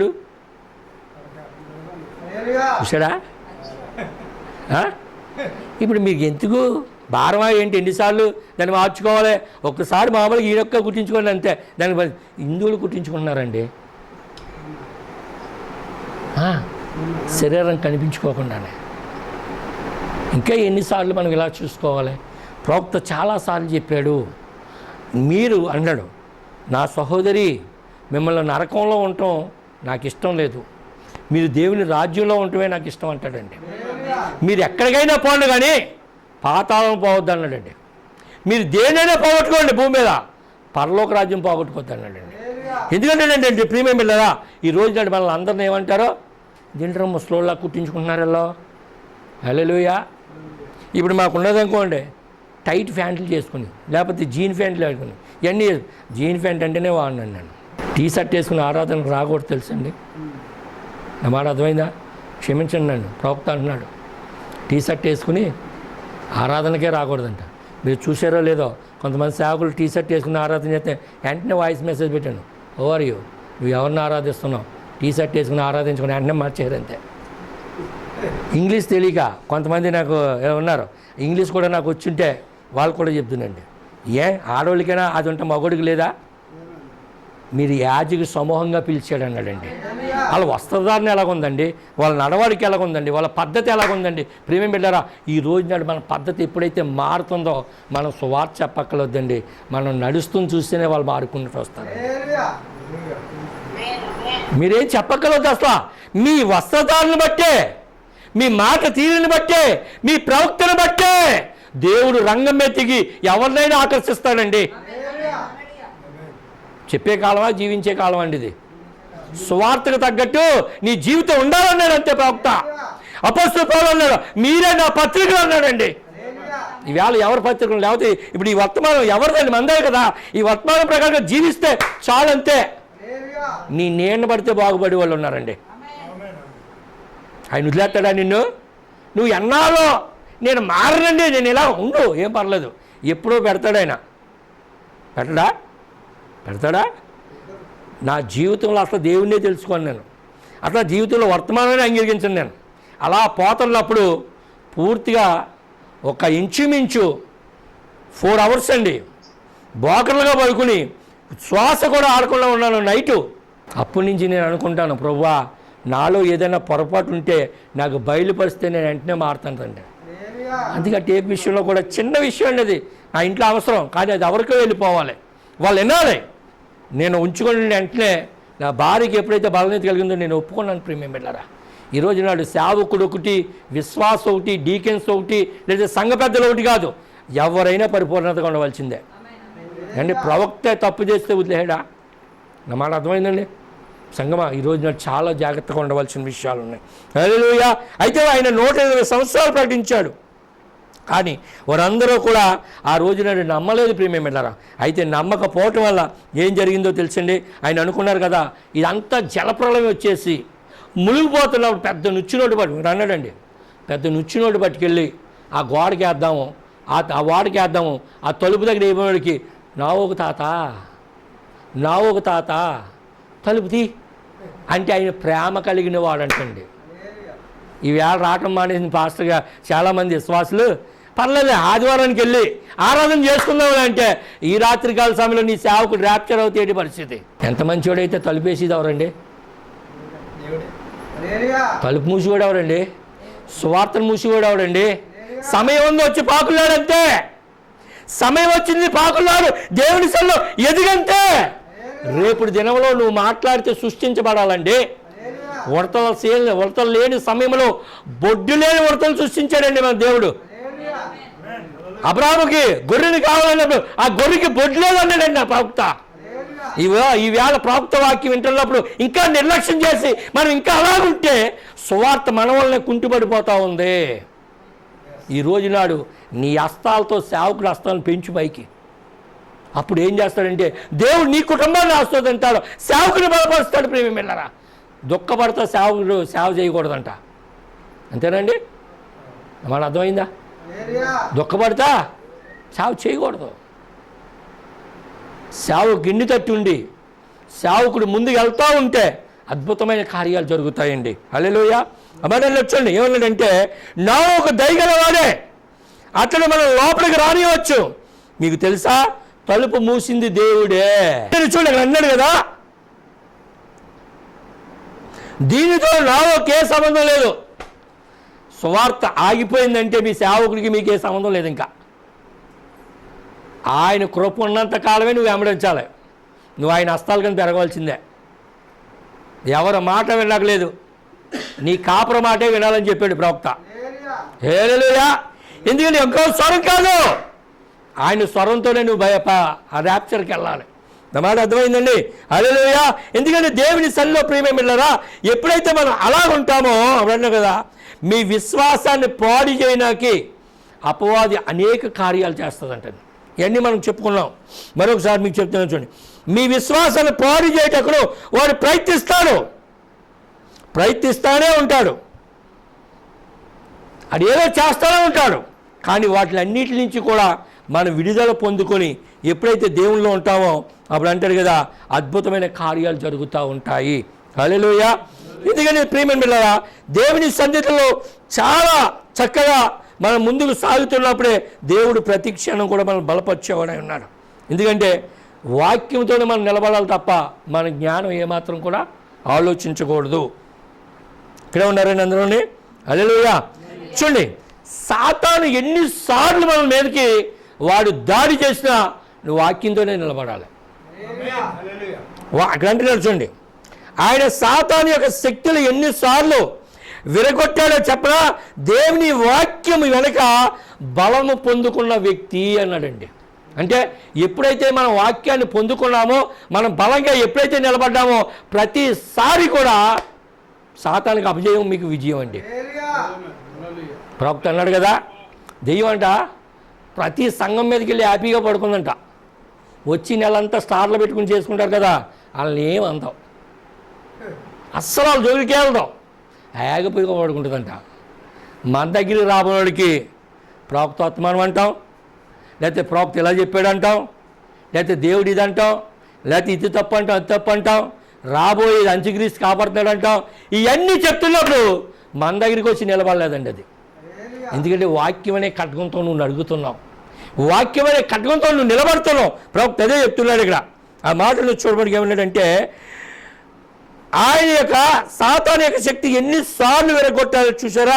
ఏది కూడా చూడండి, దావీదును ఒకసారి చీపోకొక్క అంటాడు. అతను దావీదు దగ్గర ఉన్న సైనికులు చంపేయాలని చూస్తాడు. వద్దు అతని జోలికి వెళ్ళక వదిలేయి, దేవుడు అనుమతించాడేమో అంటాడు.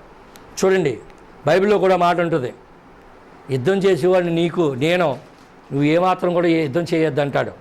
మనకి ఏదైనా సమస్యలు వస్తున్నప్పుడు ఇంట్లో భర్త భార్యలు కానీ పిల్లలకు కానీ వస్తున్నప్పుడు మనం మాట్లాడకూడదండి. ఆ కార్యాలన్నీ దేవునికి అప్పచెప్పాలి. అప్పుడే యుద్ధం చేసేవాడు దేవుడై ఉంటాడండి. ప్రతి విషయంలో కూడా చాలా జాగ్రత్తగా ఉండాలి. సంగమా, జాగ్రత్తగా ఉంటున్నప్పుడు, దేవుళ్ళు ఎదుగుతున్నప్పుడు, విశ్వాసంతో మనం వెళ్తున్నప్పుడు దేవుడు మన పక్షాన కొన్ని కార్యాలు చేయడానికి ఆయన తన సంఘాన్ని బలపరుచుకొని ముందుకు నడిపించే కాలం అండి ఇది. ఏమాత్రం అజాగ్రత్తగా ఉండొద్దు. ఎందుకంటే ఇంకన్నారు కదా, సిద్ధపాటు కలిగి ఉండమన్నాడు. ఏం కలిగి ఉండాలని? సిద్ధపాటు కలిగి ఉండాలి. ఇప్పుడు సిద్ధపాటు కలిగి ఉండే కాలం అండి. వధువు రహస్యంగా వెళ్ళిపోయేదండి. హఠాత్తుగా సంఘం వెళ్ళిపోయే దాంట్లో చెప్తాడు, నువ్వు సిద్ధపాటు కలిగి ఉండాలన్నాడు. ఇప్పుడు మనం సిద్ధపాటు కలిగి ఉండాలి ప్రతిసారి కూడా. ఏదో సాకులు చెప్పేవాళ్ళం కాదు. ప్రవక్త అంటాడు కదా, నువ్వు ఏదైనా వాక్యానికి వ్యతిరేకంగా చెప్తున్నావు అంటే షాకులు అన్నాడు. అంతేండి, అది సాకులు చెప్పకూడదు. దేవుని సన్నిధిలో యథార్థంగా ఉండాలి. దేవుని సన్నిధిలో మనం యథార్థంగా వెళ్ళిపోతున్నప్పుడు 4-3 తరాలు దీవిస్తానన్నాడు. అన్నాడా అండి? అన్నాడు కదా. దేవుడు రాక లేట్ అవుతే మన పిల్లలు దీవించబడతారు. దేవుడు రాకడే అయితే అందరూ అవతల ఒడ్లో ఉండాం. నా మాట అర్థమైందండి? ఎంతమంది ఇష్టపడతారో? హల్లెలూయా. నా మాటలు అర్థమైనాయండి. God bless you. దేవుడు మమ్మల్ని దీవించిన గాక. మరి నా కొరకు, నా భార్య బిడ్డల కొరకు, సంఘం గురించి కూడా ప్రార్థించమని కోరుతున్నాను. తప్పగా దేవుడి చిత్తమైతే మరొకసారి రానాకి, లేదా మరి రాబోయే దినాల్లో మరి ఈ ప్రేమ, ఈ విధానం మనం ముందుకు సాగిపోదాము. God bless you. దేవుడు దీవించిన గాక. మళ్ళీ సమయము మరి దైవజనులకు అప్పగిస్తున్నానండి.